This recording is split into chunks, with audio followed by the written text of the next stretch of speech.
সরাসরি আলোচনা অনুষ্ঠান গণমানুষের সংলাপ। সঙ্গে আছে আমি রুবায়েত ফেরদৌস। আজ আমরা আলোচনা করব করোনা কালে উচ্চ শিক্ষা। যে দর্শক, এই বিষয়ে কথা বলবার জন্য আমাদের সঙ্গে আছেন নুরুল হক নূর, ভিপি ডাকসু। আমাদের সঙ্গে যোগ দিবেন একটু পরে লিটন নন্দী, সাবেক সাধারণ সম্পাদক বাংলাদেশ ছাত্র ইউনিয়ন। যোগ দিয়েছেন সাদ্দাম হোসেন, সাধারণ সম্পাদক ঢাকা বিশ্ববিদ্যালয় ছাত্রলীগ ও সাবেক এজিএস ডাকসু। আমাদের সঙ্গে আছেন মোহাম্মদ রাকিবুল ইসলাম রাকিব, আহ্বায়ক ঢাকা বিশ্ববিদ্যালয় ছাত্রদল। তো যে আলোচনা করতে চাই করোনা কালের উচ্চশিক্ষা, এইটা এক ধরনের ডিলেমা কিংবা প্যারাডক্স। আমরা ঠিক খুঁজে পাই যে কবে বিশ্ববিদ্যালয় খুলবে আমরা ঠিক জানি না আসলে। আবার হচ্ছে অনলাইনে যারা আমরা ক্লাস নেওয়া যদি এখন শুরু করছি, বিশ্ববিদ্যালয় বলেছে আমরা কেউ কেউ নিচ্ছি, সেখানে দেখতে পাচ্ছি যে অনেক শিক্ষার্থীর কিন্তু অনলাইন সেই ডিভাইস বলি, ইন্টারনেট বলি, তার স্পিড বলি, সেগুলো কিন্তু নাই। সো এমনিতেই আমরা জানি এক ধরনের ডিজিটাল ডিভাইডের মধ্যে থাকতে হয়। তো যারা পিছিয়ে থাকে, যারা ল্যাগার্স, যারা ল্যাগ বাহাইন্ডস, তারা কিন্তু আরো পিছিয়ে পড়তে পারে, এরকম কিন্তু সংকট আমাদের মধ্যে কাজ করে। আবার একবারে যদি আমরা ক্লাস শুরু না করি, তাহলে অনিশ্চয়তার সমাধান কি হবে? এই যে একটা ডিলেমা কিংবা প্যারাডক্স, আমি ভিপি নূরকে দিয়ে শুরু করতে চাই। এটাকে কি সমন্বয় করা সম্ভব কিনা, নূর যদি একটু বলেন। অবশ্যই প্রত্যেকটা জিনিসেরই তো একটা সংকট থাকে এবং সেই সংকটের সমাধানও আছে। আমাদের এই সময়ে যে জিনিসটা আমরা দীর্ঘদিন ধরে ফেস করতেছি, প্রায় 4 মাস পার করেছি আমরা, যে একটা অস্বাভাবিক সময়, যে সময়টা শুধু বাংলাদেশই নয় সারা বিশ্বই একটা অস্বাভাবিক সময়, একটা অন্যরকম সময় পার করতেছে, যেখানে সমস্ত স্বাভাবিক কর্মকাণ্ডই মানুষের এক প্রকার থেমে গেছে। সুতরাং শিক্ষা প্রতিষ্ঠান তার বাইরে নয়, শিক্ষা প্রতিষ্ঠানেরও কর্মচাঞ্চল্য থেমে গেছে, শিক্ষা প্রতিষ্ঠানগুলো বন্ধ ঘোষণা করা হয়েছে। এখন যেহেতু আমরা প্রায় 4 মাস পার করছি এবং যেটা আমরা শুনছি সারা বিশ্বের বিশেষজ্ঞরা যে জিনিসটা বলছেন, যে প্রতিষেধক আবিষ্কৃত না হওয়া পর্যন্ত এই পরিস্থিতি থেকে আসলে আমরা সহজে উত্তরণ হওয়ার কোনো উপায় নাই। কাজে আমাদের তো একটা বিকল্প চিন্তা ভাবনা করতে হবে। এখন দীর্ঘদিন আমরা শিক্ষা কার্যক্রম থেকে দূরে আছি, সেখানে বিশেষ করে কোমলমতি শিক্ষার্থী ভাই বোন, সেটা স্কুল, কলেজ, বিশ্ববিদ্যালয়ের, তাদের উপরে একটা নেতিবাচক প্রভাবও পড়তে পারে যে দীর্ঘদিন স্বাভাবিক শিক্ষা কার্যক্রম থেকে দূরে থাকলে। সেক্ষেত্রে সরকার চিন্তা ভাবনা করছে যে বিকল্প উপায়ে শিক্ষাদান পদ্ধতি শুরু করার, এবং বিভিন্ন প্রতিষ্ঠান ইতিমধ্যেই নিজ নিজ উদ্যোগে তাদের শিক্ষা কার্যক্রম শুরু করেছে, যদিও সেটি নিয়ে নানা ধরনের আলোচনা সমালোচনা রয়েছে। তবে আমাদের কাছে যে জিনিসটা মনে হচ্ছে ছাত্র প্রতিনিধি হিসেবে, আসলে এই মুহূর্তে অনলাইন ক্লাস করার জন্য, অনলাইন শিক্ষা কার্যক্রম চালু করার জন্য যে ধরনের ফ্যাসিলিটিস গুলো প্রয়োজন, সেগুলো থেকে আমরা অনেক দূরে আছি। এখন তাই বলে কি আমরা থেমে থাকবো? সেটি হতে পারে না। আমাদেরকে অবশ্যই এই সময়ে অন্তত কিভাবে আমরা কাজে লাগাতে পারি, শিক্ষা কার্যক্রমে ফিরতে পারি, সেই চিন্তা ভাবনাটি করা উচিত। যেমন ঢাকা বিশ্ববিদ্যালয় উপাচার্য, বিশ্ববিদ্যালয় প্রশাসন যে জিনিসটা বলছে, যে তারা এটাকে আসলে শিক্ষা কার্যক্রম নয়, বরং শিক্ষকদের সাথে শিক্ষার্থীদের একটা কিপ অ্যান্ড টাচ রাখার প্রক্রিয়া হিসেবে দেখছে।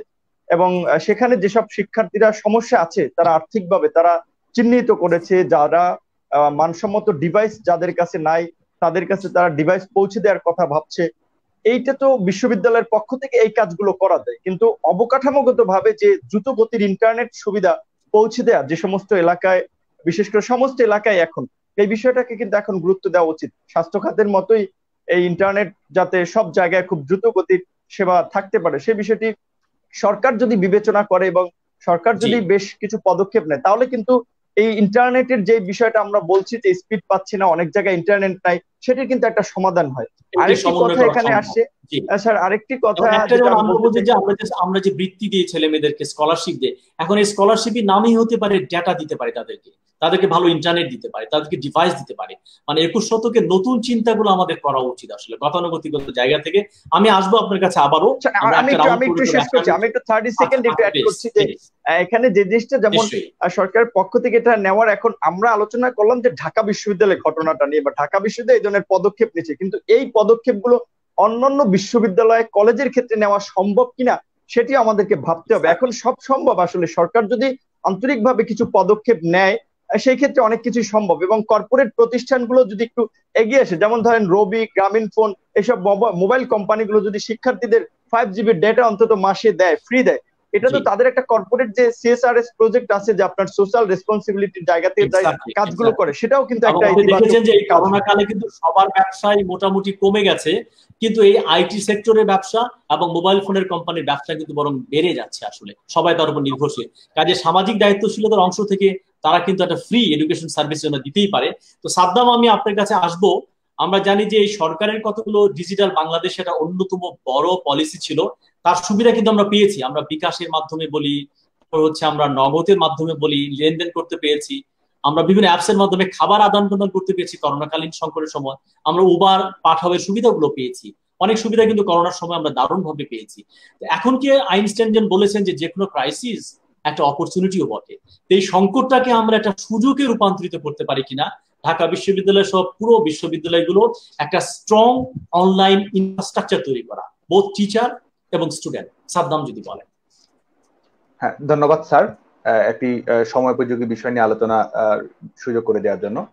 ইতিমধ্যেই আলোচনা হয়েছে, আমি যেটি মনে করি সেটি আপনার প্রশ্নের উত্তর যদি বলি যে করোনা সংকট আমরা একটি নতুন বিশ্ব বাস্তবতার মধ্য দিয়ে আসলে অতিক্রম করছি। আমরা ইতিমধ্যে দুটি বিশ্বযুদ্ধ দেখেছি, কিন্তু এভাবে গোটা বিশ্ব প্রভাবিত হওয়া, গোটা বিশ্বে একই সঙ্গে শিক্ষা কার্যক্রম বিপর্যস্ত হওয়া, এটি সমস্যার একটি নতুন দিক। এবং আপনি যেটি বললেন যে এই সংকটই আমাদেরকে নতুন করে উদ্ভাবনী পদ্ধতিতে যাওয়ার সুযোগ করে দিচ্ছে কিনা, সেটিও একটি বিষয়। এবং আমরা মনে করি যে আমাদের বিশেষ করে করোনা সংকটকালীন সময়ে আমাদের শিক্ষা ব্যবস্থায় ডিজিটাল পদ্ধতিতে যাওয়া, অনলাইন এডুকেশন সিস্টেমের একটি বিকল্প পদ্ধতি তৈরি করা, এটি নিয়ে আমাদেরকে নতুন করে ভাবতে হচ্ছে। এবং যেটি বাংলাদেশের যে জায়গায় দুর্বলতা ছিল, শিক্ষা প্রতিষ্ঠানগুলোর যে জায়গায় দুর্বলতা ছিল, প্রশাসনিক সংকট ছিল, সেটি আমি মনে করি যে করোনা সংকট আসার কারণে আমরা হয়তো এই যে পদ্ধতিতে আমাদেরকে 3, 4, 5 বছর বা 10 বছর পরে আমাদেরকে যেতে হতো, সেটি সেই যাওয়ার পদ্ধতিটিকে আরো বেশি ত্বরান্বিত করেছে এই করোনা সংকট। আর সংকটের আরেকটি দিক রয়েছে, সেটি হচ্ছে যে আমরা করোনা সংকটকালীন থাকার কারণে যে সমস্যাগুলোর মধ্যে পড়েছে, এটির মধ্যে অন্যতম যেটি রয়েছে সেটি হচ্ছে উচ্চশিক্ষায় যারা অধ্যয়নরত রয়েছে তারা একটি বড় ধরনের সেশন জটে পড়ে যাবে কিনা, সেটি নিয়ে শিক্ষার্থীদের মধ্যে একটি শঙ্কা রয়েছে। কারণ আমরা জানি যে ইতিমধ্যেই 3-4 মাস সময় অতিক্রম হয়েছে, এবং কবে নাগাদ বিশ্ববিদ্যালয় খুলবে এটি নিয়ে সুনির্দিষ্টভাবে বলার সুযোগ আমাদের আসলে নেই। এবং আমরা ঢাকা বিশ্ববিদ্যালয়ের কথাই যদি বলি, আমাদের এই বিশ্ববিদ্যালয়ের শিক্ষার্থীরা তাদের যারা স্নাতকোত্তর সম্পন্ন করে আরো গবেষণা কর্মকাণ্ডে সম্পৃক্ত হবে, তারাও এক ধরনের সংকটের মুখে রয়েছে। এবং যারা স্নাতক পাশ করে, স্নাতকোত্তর সম্পন্ন করে দ্রুত চাকরিতে প্রবেশ করতে চায়, চাকরির বাজারে প্রবেশ করতে চায়, তারাও কিন্তু এই সংকটের মুখে রয়েছে। এবং এটি আমরা কিভাবে অতিক্রম করতে পারি, সেটির জন্য অনলাইন শিক্ষা পদ্ধতির সমস্যা, সংকট, সম্ভাবনা, প্রতিবন্ধকতা সবকিছুই রয়েছে। আবার আমরা সব সময়ের জন্য অপেক্ষা করেই থাকতে পারি না। শিক্ষার্থীদের এই সমস্যাটিকে মেনে নিয়ে তাদের এই সমস্যা কতদূর কমানো যায় সেটি নিয়েও আমাদের ভাবার অবকাশ আসলে রয়েছে।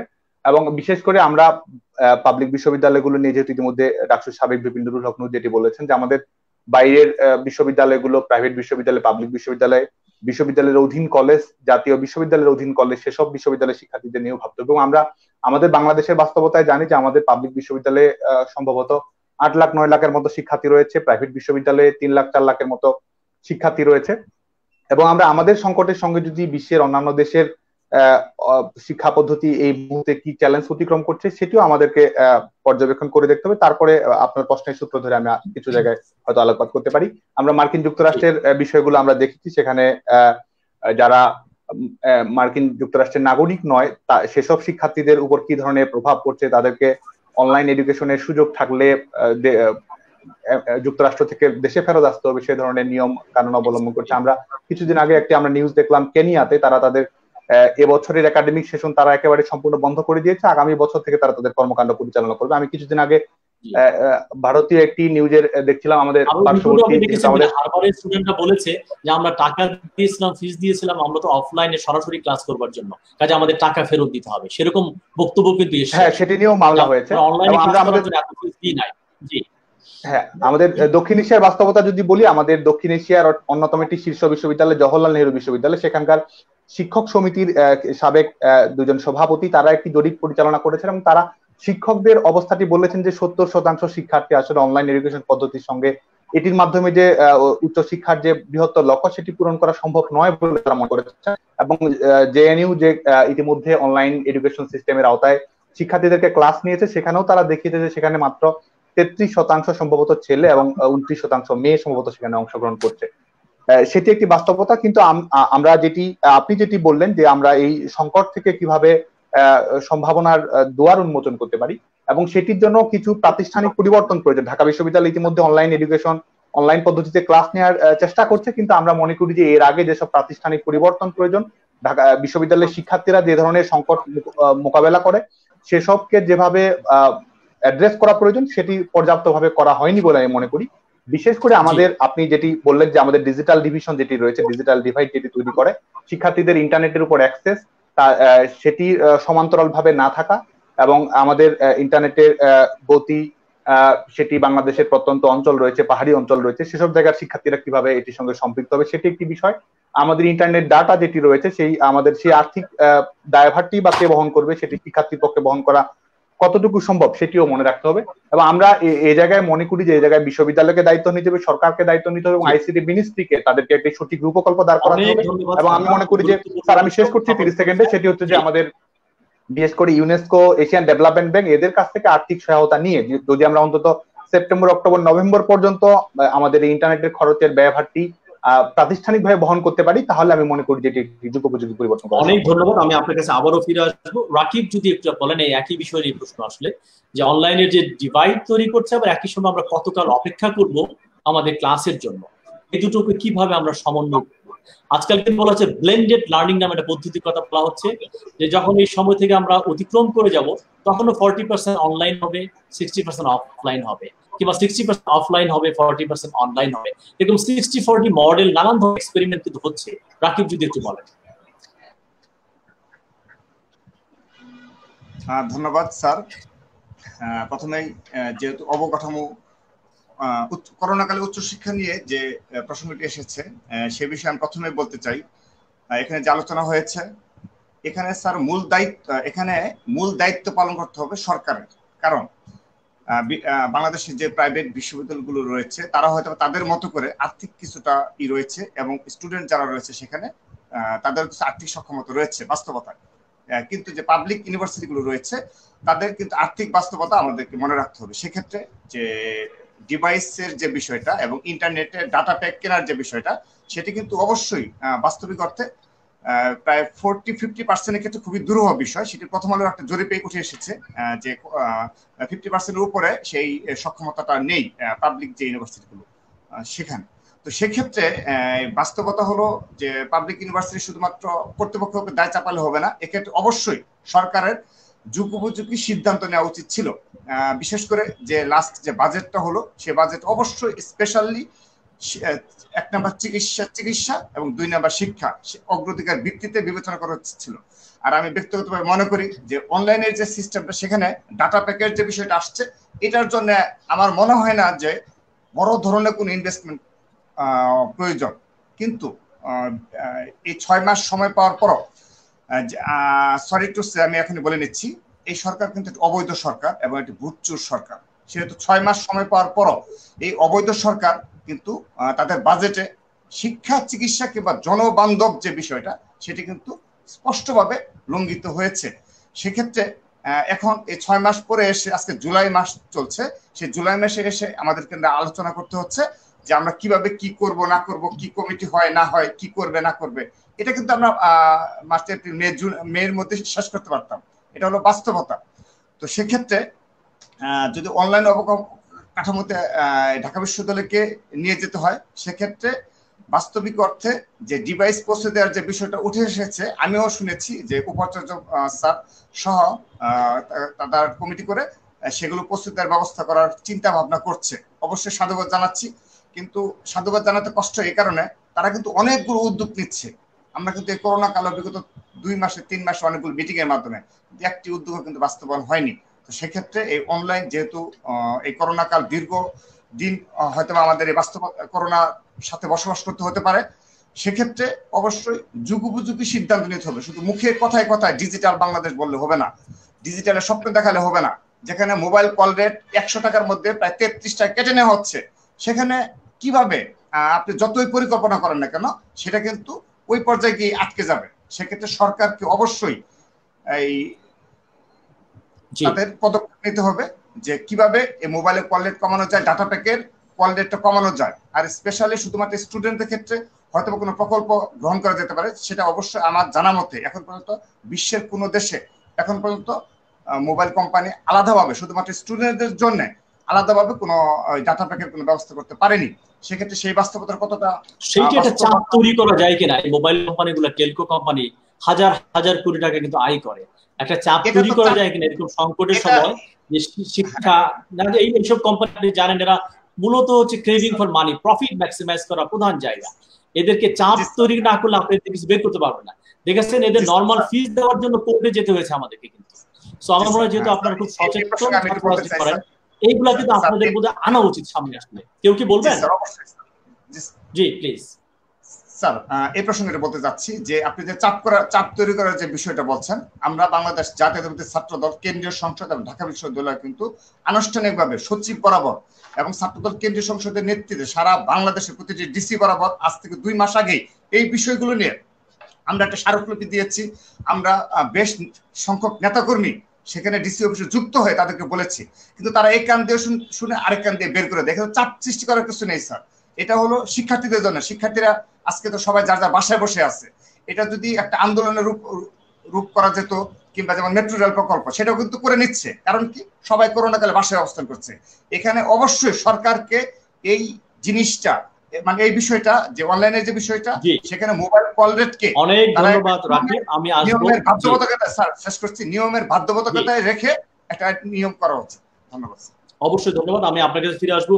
নূর যদি একটু বলেন যে একটা প্রশ্ন এসেছে যে যুগোপযোগী ব্যবস্থা নিতে হবে, আমি ক্যানভাসটা বড় করতে চাই। আপনি জাতীয় বিশ্ববিদ্যালয়ের কথা বলেছেন, সাদ্দামও বলেছে যে কেবল ঢাকা বিশ্ববিদ্যালয়, আরো পাবলিক বিশ্ববিদ্যালয় প্রায় 46টির মতো বিশ্ববিদ্যালয়। তারপরে হচ্ছে ধরেন যে জাতীয় বিশ্ববিদ্যালয় আওতায় আমি খোঁজ নিয়েছি 857টি কলেজে কিন্তু অনার্স লেভেলের শিক্ষা দেওয়া হয় এবং সেখানে 4,20,000 শিক্ষার্থী পড়ে। এবং ইন্টারেস্টিং হচ্ছে তাদের প্রধান বিষয় হচ্ছে ইসলামের ইতিহাস, রাষ্ট্রবিজ্ঞান, কর্ম, সমাজ কল্যাণ, মনোবিজ্ঞান, অর্থনীতি। আপনি পাবলিক বিশ্ববিদ্যালয়ে 46টিতে পড়ানো হয়। এত বিশ্ববিদ্যালয়ে এইসব বিষয় পড়ানোর জন্য রাষ্ট্র যে ভর্তুকি দিচ্ছে, শিক্ষকদের বেতন দিচ্ছে, সেটাও যুগোপযোগী। এত কি রাষ্ট্রবিজ্ঞানী দরকার, এত সমাজবিজ্ঞানী দরকার, এত ইসলামের ইতিহাস দরকার? আমি কিন্তু ইসলামিক স্টাডিজ এবং ইসলামের ইতিহাসে কিছু প্রশ্নও দেখেছি, সেখানে বলা হচ্ছে যে জবের বদলে গম, গমের বদলে জব দেওয়া কি জায়েজ, কিন্তু সেখানে জব গমের দিকে নাই। অজু কেন ভঙ্গ হয়, উমায়া বংশের উত্থান ও পতন, এই যে জীবনের সঙ্গে সম্পর্কহীন শিক্ষা কিন্তু বহু জায়গায় আমরা কিন্তু পৌনপুনিভাবে শিক্ষা, ইতিহাস আমরা পড়বো, সাহিত্য আমরা পড়বো, কিন্তু কত লক্ষ্যকে এই বিষয়ে পড়াবো? নাকি আমরা আইটি পড়বো, আমরা ডেটা সায়েন্স পড়বো, আমরা আর্টিফিশিয়াল ইন্টেলিজেন্স পড়বো? এবং জাতীয় বিশ্ববিদ্যালয়ের যে বিভিন্ন কলেজগুলো যে ফিজিক্স কেমিস্ট্রি পড়ানো হয়, আপনি জানেন যে বেশিরভাগই কিন্তু ল্যাব ফ্যাসিলিটিস নাই। একজন স্টুডেন্ট জীবনে ল্যাবেও যেতে পারে না। কাজে এই যে আমরা পলিটিক্যাল বিবেচনায় বিভিন্ন জাতীয় বিশ্ববিদ্যালয়ে আমরা অনার্স খুলেছি, মাস্টার্স খুলেছি, আদৌ কি আসলে কোনো গুণ তৈরি হচ্ছে কিনা, নাকি কেবল কোয়ান্টিটি পাচ্ছি আমরা? নূর যদি একটু বলেন। এটা কিন্তু স্যার আমাদের দেশে বিভিন্ন শিক্ষাবিদরা আপনার দীর্ঘদিন ধরেই বলে আসছে। বিশেষ করে এই আওয়াজটা আমি শুনছি 2012 সাল থেকেই, যে বাংলাদেশের শিক্ষা ব্যবস্থাকে যুগোপযোগী করা, এটা নিয়ে খুব জোরে সোরে বিভিন্ন বিশেষজ্ঞ পত্রিকায় কলাম লিখেছেন, টিভি টক শোতে আলোচনা হয়েছে। আমরা যে জিনিসটা বলছি, যে আমিও এই বিষয়টি বলতে চাচ্ছিলাম যে করোনা কিন্তু আমাদেরকে আরেকটু দেখিয়ে দিয়েছে যে আমাদের শিক্ষা ব্যবস্থা আসলে কতটুকু দুর্বল এবং কর্মমুখী শিক্ষার ক্ষেত্রে আমরা কিভাবে ব্যর্থ হচ্ছি। কারণ আজকে ধরেন এই করোনাকালীন সময় আমরা বলছি যে অনলাইনে কানেক্ট হওয়া কিংবা একটা অনলাইন কন্টেন্ট তৈরি করা, বিশ্ববিদ্যালয়ের শিক্ষক কিংবা কলেজের শিক্ষক তারা অনেকে বলছেন যে তারা এই বিষয়ে এক্সপার্ট না বা অভিজ্ঞ না, আমরাও বলছি যে অভিজ্ঞ না। অথচ আমরা ডিজিটাল যুগে পা রাখছি অনেকদিন ধরে। এই সরকারের স্লোগান ছিল 2008 সালে যে দিন বদলের সনদ, ডিজিটাল বাংলাদেশ। তো 8 সাল থেকে এখন পর্যন্ত একই সরকার কিন্তু ক্ষমতা আছে, সেক্ষেত্রে তারা ডিজিটাল বাংলাদেশের স্লোগান দিয়েছে, কিন্তু প্রকৃত অর্থে কিন্তু আমরা সেই জায়গায় পৌঁছাতে পারিনি। এবং এই শিক্ষা ব্যবস্থার কথাটা আপনি যেহেতু তুললেন, আপনি ঢাকা বিশ্ববিদ্যালয়ের শিক্ষক, আমি ঢাকা বিশ্ববিদ্যালয়ের ছাত্র, এখানে লিটন নন্দী ঢাকা বিশ্ববিদ্যালয়ের ছাত্র, সাদ্দাম হোসেন এবং রাকিব হোসেনও, কিন্তু আমরা কিন্তু ঢাকা বিশ্ববিদ্যালয়ের ছাত্র হলেও আমরা সবসময় কিন্তু সারা দেশের শিক্ষা ব্যবস্থা শিক্ষার্থীদেরকে নিয়ে ভেবেছি এবং ভাবছি। আপনি যে জিনিসটা তুললেন যে ইসলামিক স্টাডিজ কিংবা আপনার ধরেন অন্যান্য এই সমাজকর্ম বা এই ধরনের কিছু সাবজেক্ট গুলা, আপনি ন্যাশনাল বিশ্ববিদ্যালয়ে পড়ে যান, আপনি ঢাকা বিশ্ববিদ্যালয়ের দিকে তাকান, অনেক অপ্রয়োজনীয় সাবজেক্ট রয়েছে যেগুলোতে আপনার একেবারে 150-200 পর্যন্ত শিক্ষার্থী ভর্তি করা হয়, অথচ সেখানে অনেকে বলছেন যে এই ডিপার্টমেন্টগুলোতে শিক্ষার্থী একেবারে ভর্তি কমানো না, বরঞ্চ কমাতে হবে, শিক্ষার্থী ভর্তিটা কমিয়ে আনতে হবে, ডিপার্টমেন্ট একেবারে বন্ধ করে দেয়া না। আপনি সংস্কৃতর কথা বলেন, আপনি ওই যেটা বলছেন যে ইসলামিক পলিটিক্যাল সাহিত্য হিসেবে 20 জন পড়াই যথেষ্ট, 30 জন পড়াই যথেষ্ট। সেটা বলছি যে ঢাকা বিশ্ববিদ্যালয় তো গ্রাজুয়েট আমাদের, জি ঢাকা বিশ্ববিদ্যালয়ের বড় সমস্যা আপনারা জানেন আবাসিক সংকট, যত ভর্তি করাবেন আবাসিক সংকট কিন্তু প্রকট হচ্ছে, আমরা এটা ভাবছি কিনা আসলে। এই যে ঢাকা বিশ্ববিদ্যালয় তো আপনার হাজার হাজার শত শত গ্রাজুয়েট তৈরি করবে সেটা না, ঢাকা বিশ্ববিদ্যালয়ের লক্ষ্য হওয়া উচিত যে কিছু স্কলার তৈরি করে দেবে যারা সারা বাংলাদেশে সার্ভ করবে, কিন্তু সেখানে আমরা দেখছি পলিটিক্যাল সায়েন্সের দিকে যান আপনার 280 জনের মতো, মানে প্রায় 300 জনের মতো শিক্ষার্থী ভর্তি করে। এটা কি একটা ডিপার্টমেন্টের কোন ক্যাটাগরি যে একটা 300 প্রায় শিক্ষার্থী ভর্তি করবে? এখন এইখানে আমরা যে জিনিসটা বলছি যে আমাদের দেশের কলেজ হচ্ছে, বিশ্ববিদ্যালয় হচ্ছে, অপরিকল্পিতভাবে খোলা হচ্ছে, প্রথম ডিপার্টমেন্ট খোলা হচ্ছে এগুলা, ইসলামী ইতিহাস, রাষ্ট্রবিজ্ঞান দিয়ে শুরু হচ্ছে ডিপার্টমেন্ট। সেটা বলছি যে রাষ্ট্রবিজ্ঞানী দরকার আসলে, তাই না? কতটা ইসলামী ইতিহাসে বিদ্যা আমাদের দরকার, আমরা কোনো স্টাডি করেছি, রিসার্চ করেছি গ্রাউন্ডে, আমাদের মনে হয়েছে রাজনৈতিক বিবেচনায় ফাইল নিয়ে গেছি, আমরা কিন্তু অনুমতি দিয়ে দিয়েছি না। এখানে এটা দ্যাটস রিয়ালিটি স্যার। এটা এই সরকার বা পূর্বের সরকার যারাই সরকারের ক্ষমতায় থাকে, আপনি দেখেন প্রাইভেট শিক্ষা প্রতিষ্ঠানগুলো কিংবা আপনার আধা সরকারি প্রতিষ্ঠানগুলোর সাথে কিন্তু পলিটিক্যাল লোকজনই জড়িত, তারা এটাকে একটা অর্থনৈতিক সোর্স হিসেবে বাণিজ্যিক ধারায় তারা পরিচালিত করে, সে কারণে ওই সহজ সাবজেক্ট গুলো দিয়ে তারা প্রথমে বিশ্ববিদ্যালয় বা কলেজগুলোকে রান করে। এখন এটা নিয়ে আসলে ভাবার সময় এসেছে। এখন সরকার যদি এটা নিয়ে না ভাবে, আমি আপনি বিভিন্ন সময় কলাম লিখলাম, আলোচনা করলাম, তাতে কিন্তু ইফেক্টিভ কিছু হচ্ছে না, কারণ আমরা তো কন্টিনিউয়াসলি কথা বলে যাচ্ছি। এই করোনাকালীন সময় আমাদের ডাকসুর এজিএস সাবেক এজিএস সাদ্দাম হোসেন যে কথাটি বললেন যে দেখেন আমরা অনলাইন ক্লাস চাই, কিন্তু আমাদের তো ফ্যাসিলিটিসটা ওই পর্যায়ে আমরা পৌঁছাতে পারিনি, কাজে সেই দিকে হাত না দিয়ে শুধুমাত্র নামে মাত্র সোয়াব আমরা একেবারে অনলাইন যাত্রা চলে গেলাম, এবং বিবিসিতে নিউজ হলো যে শিক্ষার্থীরা নেটওয়ার্কের জন্য গাছের উপরে উঠছে। তো এইটা তো আমাদের আসলে হাস্যকর বানাচ্ছে, আমাদের শিক্ষা ব্যবস্থার আরো দুর্বল চিত্র তুলে ধরছে। সেটা নিয়ে আমাদের এখন ভাবতে হবে, এবং আপনারা শিক্ষক, আপনারা গবেষণা করেছেন, আমরা আমাদের মূল্যবান মতামত গুলো তুলে ধরছি। আশা করি যে বর্তমান যে শিক্ষামন্ত্রী আছে, আমরা ওনাকে নিয়ে বিশেষ করে আমি ব্যক্তিগতভাবে ওনাকে খুব পছন্দ করি যে পররাষ্ট্রমন্ত্রীর দায়িত্বে আগে দায়িত্ব পালন করেছেন, এবং আপনারা জানেন যে বাইরের অনেক দেশে বলা থাকে যে পররাষ্ট্র থেকে শিক্ষায় গেলে নাকি তার প্রমোশন হয়। তো ওনার আমলে আমরা আশা করি যে একটা ডাইনামিক শিক্ষা ব্যবস্থা বা এটা যুগোপযোগী করানোর জন্য ওনাকে পদক্ষেপ নেবেন, সেক্ষেত্রে ছাত্র শিক্ষক বিভিন্ন স্টেকহোল্ডারদের কাছে মতামত নেবেন। সাদ্দাম যদি এই বিষয়ে একটু বলেন, এই যে যুগোপযোগ করার কথা বলেছি, কিন্তু আপনি জানেন দুর্ভাগ্য যে আমাদের যে শিক্ষা নীতি যেভাবে প্রণয়ন হয়েছে, কিংবা আমাদের পাঠ্যপুস্তক রিভিউ করবার জন্য একটা মৌলবাদী ধর্মান্ধ গোষ্ঠী হেফাজতকে দেয়া হয়েছিল, হেফাজত ইসলাম, এবং তারা বলেছে যে পাঠ্যপুস্তকে প্রাইমারি লেভেলে কি জীবনানন্দর কবিতা থাকতে পারবে না, কেন? আবার আসিব ফিরে ধান সিঁড়ি তীরে, বলছে হিন্দু ধর্মের জন্মান্তর বার, মুসলিমরা তো আবার ফিরে আসে না। তারা রবীন্দ্রনাথের কবিতা নিয়ে প্রশ্ন করেছে, হুমায়ুন আজাদের কবিতা বাদ দিতে দিয়েছে। তো শিক্ষার মতো একটা প্রোগ্রেসিভ প্রগতিশীল বিষয় কিভাবে আমরা হেফাজতের মতো একটা মৌলবাদী গোষ্ঠীকে রিভিউ করতে দিই, তাহলে আমরা আগাবো কিভাবে? সাদ্দাম যদি বলেন। হ্যাঁ, ধন্যবাদ স্যার। আমি আগে কিছু আলোচনা সূত্র ধরে বলি, কারণ কিছু ইতিমধ্যেই কথা হয়েছে, অন্যান্য আলোচকেরা কথা বলেছেন, রাকিব ভাই ছাত্র দলের দায়িত্বে আছেন, তিনি কথা বলেছেন। আসলে আমরা আজকে আলোচনাটা করছি, একটা বলা যায় যে আপনি সঞ্চালনা করছেন, আমরা একটা একাডেমিক পার্সপেক্টিভ থেকে আলোচনা করা। তিনি যেভাবে কথা বলেছেন এটা অপরাজয় বাংলার বক্তৃতা মঞ্চ নয়, কিংবা অপরকে দায়ী করার প্রবণতা থেকে কথা বলা সেটিও সঠিক নয়। তাহলে আলোচনা ভিন্ন খাতেই প্রবাহিত হবে এবং আমাদের সেই সুযোগ রয়েছে। এবং আপনি প্রথম আলো যে তথ্য দিয়েছেন, আমাদের ইউজিসি বিশ্ববিদ্যালয়ের শিক্ষার্থীরা কতজন অনলাইন ইন্টারনেটে অ্যাক্সেস রয়েছে, স্মার্টফোন রয়েছে, সেটি নিয়ে জরিপ চালিয়েছে, সেটা 50% নয়, সেটি 86%। অতএব তো আপনার দেওয়া তথ্যটি ভুল। এবং অনলাইন শিক্ষা পদ্ধতিতে যাওয়া, আমরা অনলাইন শিক্ষা পদ্ধতিতে সমস্যা রয়েছে, সংকট রয়েছে, সেটি স্বীকার করি, সরকারও স্বীকার করে, কিন্তু তার মানে এই নয় যে আমরা শিক্ষার্থীদেরকে অফুরন্ত সেশন জটে ফেলে দেব। আমাদের তো যেমন কথা সূত্র ধরে বলি, আমাদের ক্লাসরুমেও সংকট রয়েছে, ক্লাসরুমে যতজন শিক্ষার্থী বসার কথা তার চেয়ে অনেক বেশি শিক্ষার্থী সেখানে বসে থাকে। অতএব সমস্যার সংকট সবখানেই রয়েছে, আমাদের সেই সমস্যার সংকট মোকাবেলা করার সঠিক পদ্ধতি বের করতে হবে, এবং সে জায়গা থেকে সবাইকে দায়িত্বশীল ভাবে এই বিষয়টি যেন আমরা মোকাবেলা করতে পারি সেই জায়গা থেকে চিন্তা করতে হবে। Whatever it is, I am against it, এ ধরনের ডেমাগগ দিয়ে এখনকার ছাত্র রাজনীতি পরিচালনা করা যাবে না, এই ধরনের অপ্রাসঙ্গিক ছাত্র রাজনীতি করার চেষ্টা করাও সমীচীন নয়। এবং স্যার আপনি যেটি বলছিলেন যে আমাদের এই যুগোপযোগীকরণের পদ্ধতি, এবং নুরুল হক নূর সম্ভবত যেটি নিয়ে আলোচনা করছিলেন, আমাদের অর্জন রয়েছে। আমি যেটি মনে করি যে আমাদের এত হতাশ হওয়ার সুযোগ নেই। আমাদের এই 2008 সালের কথা বললেন, ডিজিটাল বাংলাদেশের স্লোগান, এটি তো তরুণ প্রজন্ম গ্রহণ করেছিল। তরুণ প্রজন্ম এ ধরনের রাজনীতিকে সাধুবাদ জানিয়েছিল। আমাদের রাজনীতির প্রাসঙ্গিক বিষয়বস্তু শিক্ষা হোক, রাজনীতির প্রাসঙ্গিক বিষয়বস্তু প্রযুক্তি হোক, স্বাস্থ্যনীতি হোক, শিক্ষানীতি হোক, এটি তো আমাদের প্রত্যাশা। আওয়ামী লীগ সেই জায়গায় নবদিগন্তের সূচনা করেছিল, যে তারা এমন একটা পলিসি মেকিং এর জায়গায় তারা জাতীয় রাজনীতিকে পরিচালিত করতে পেরেছে। এবং আমরা আজকে এই ঢাকা বিশ্ববিদ্যালয়ে ভর্তি পরীক্ষা পদ্ধতি থেকে শুরু করে আনুষঙ্গিক এইসব বিষয়গুলো কিন্তু আমরা ডিজিটাল পদ্ধতির আওতায় নিয়ে আসতে পেরেছি।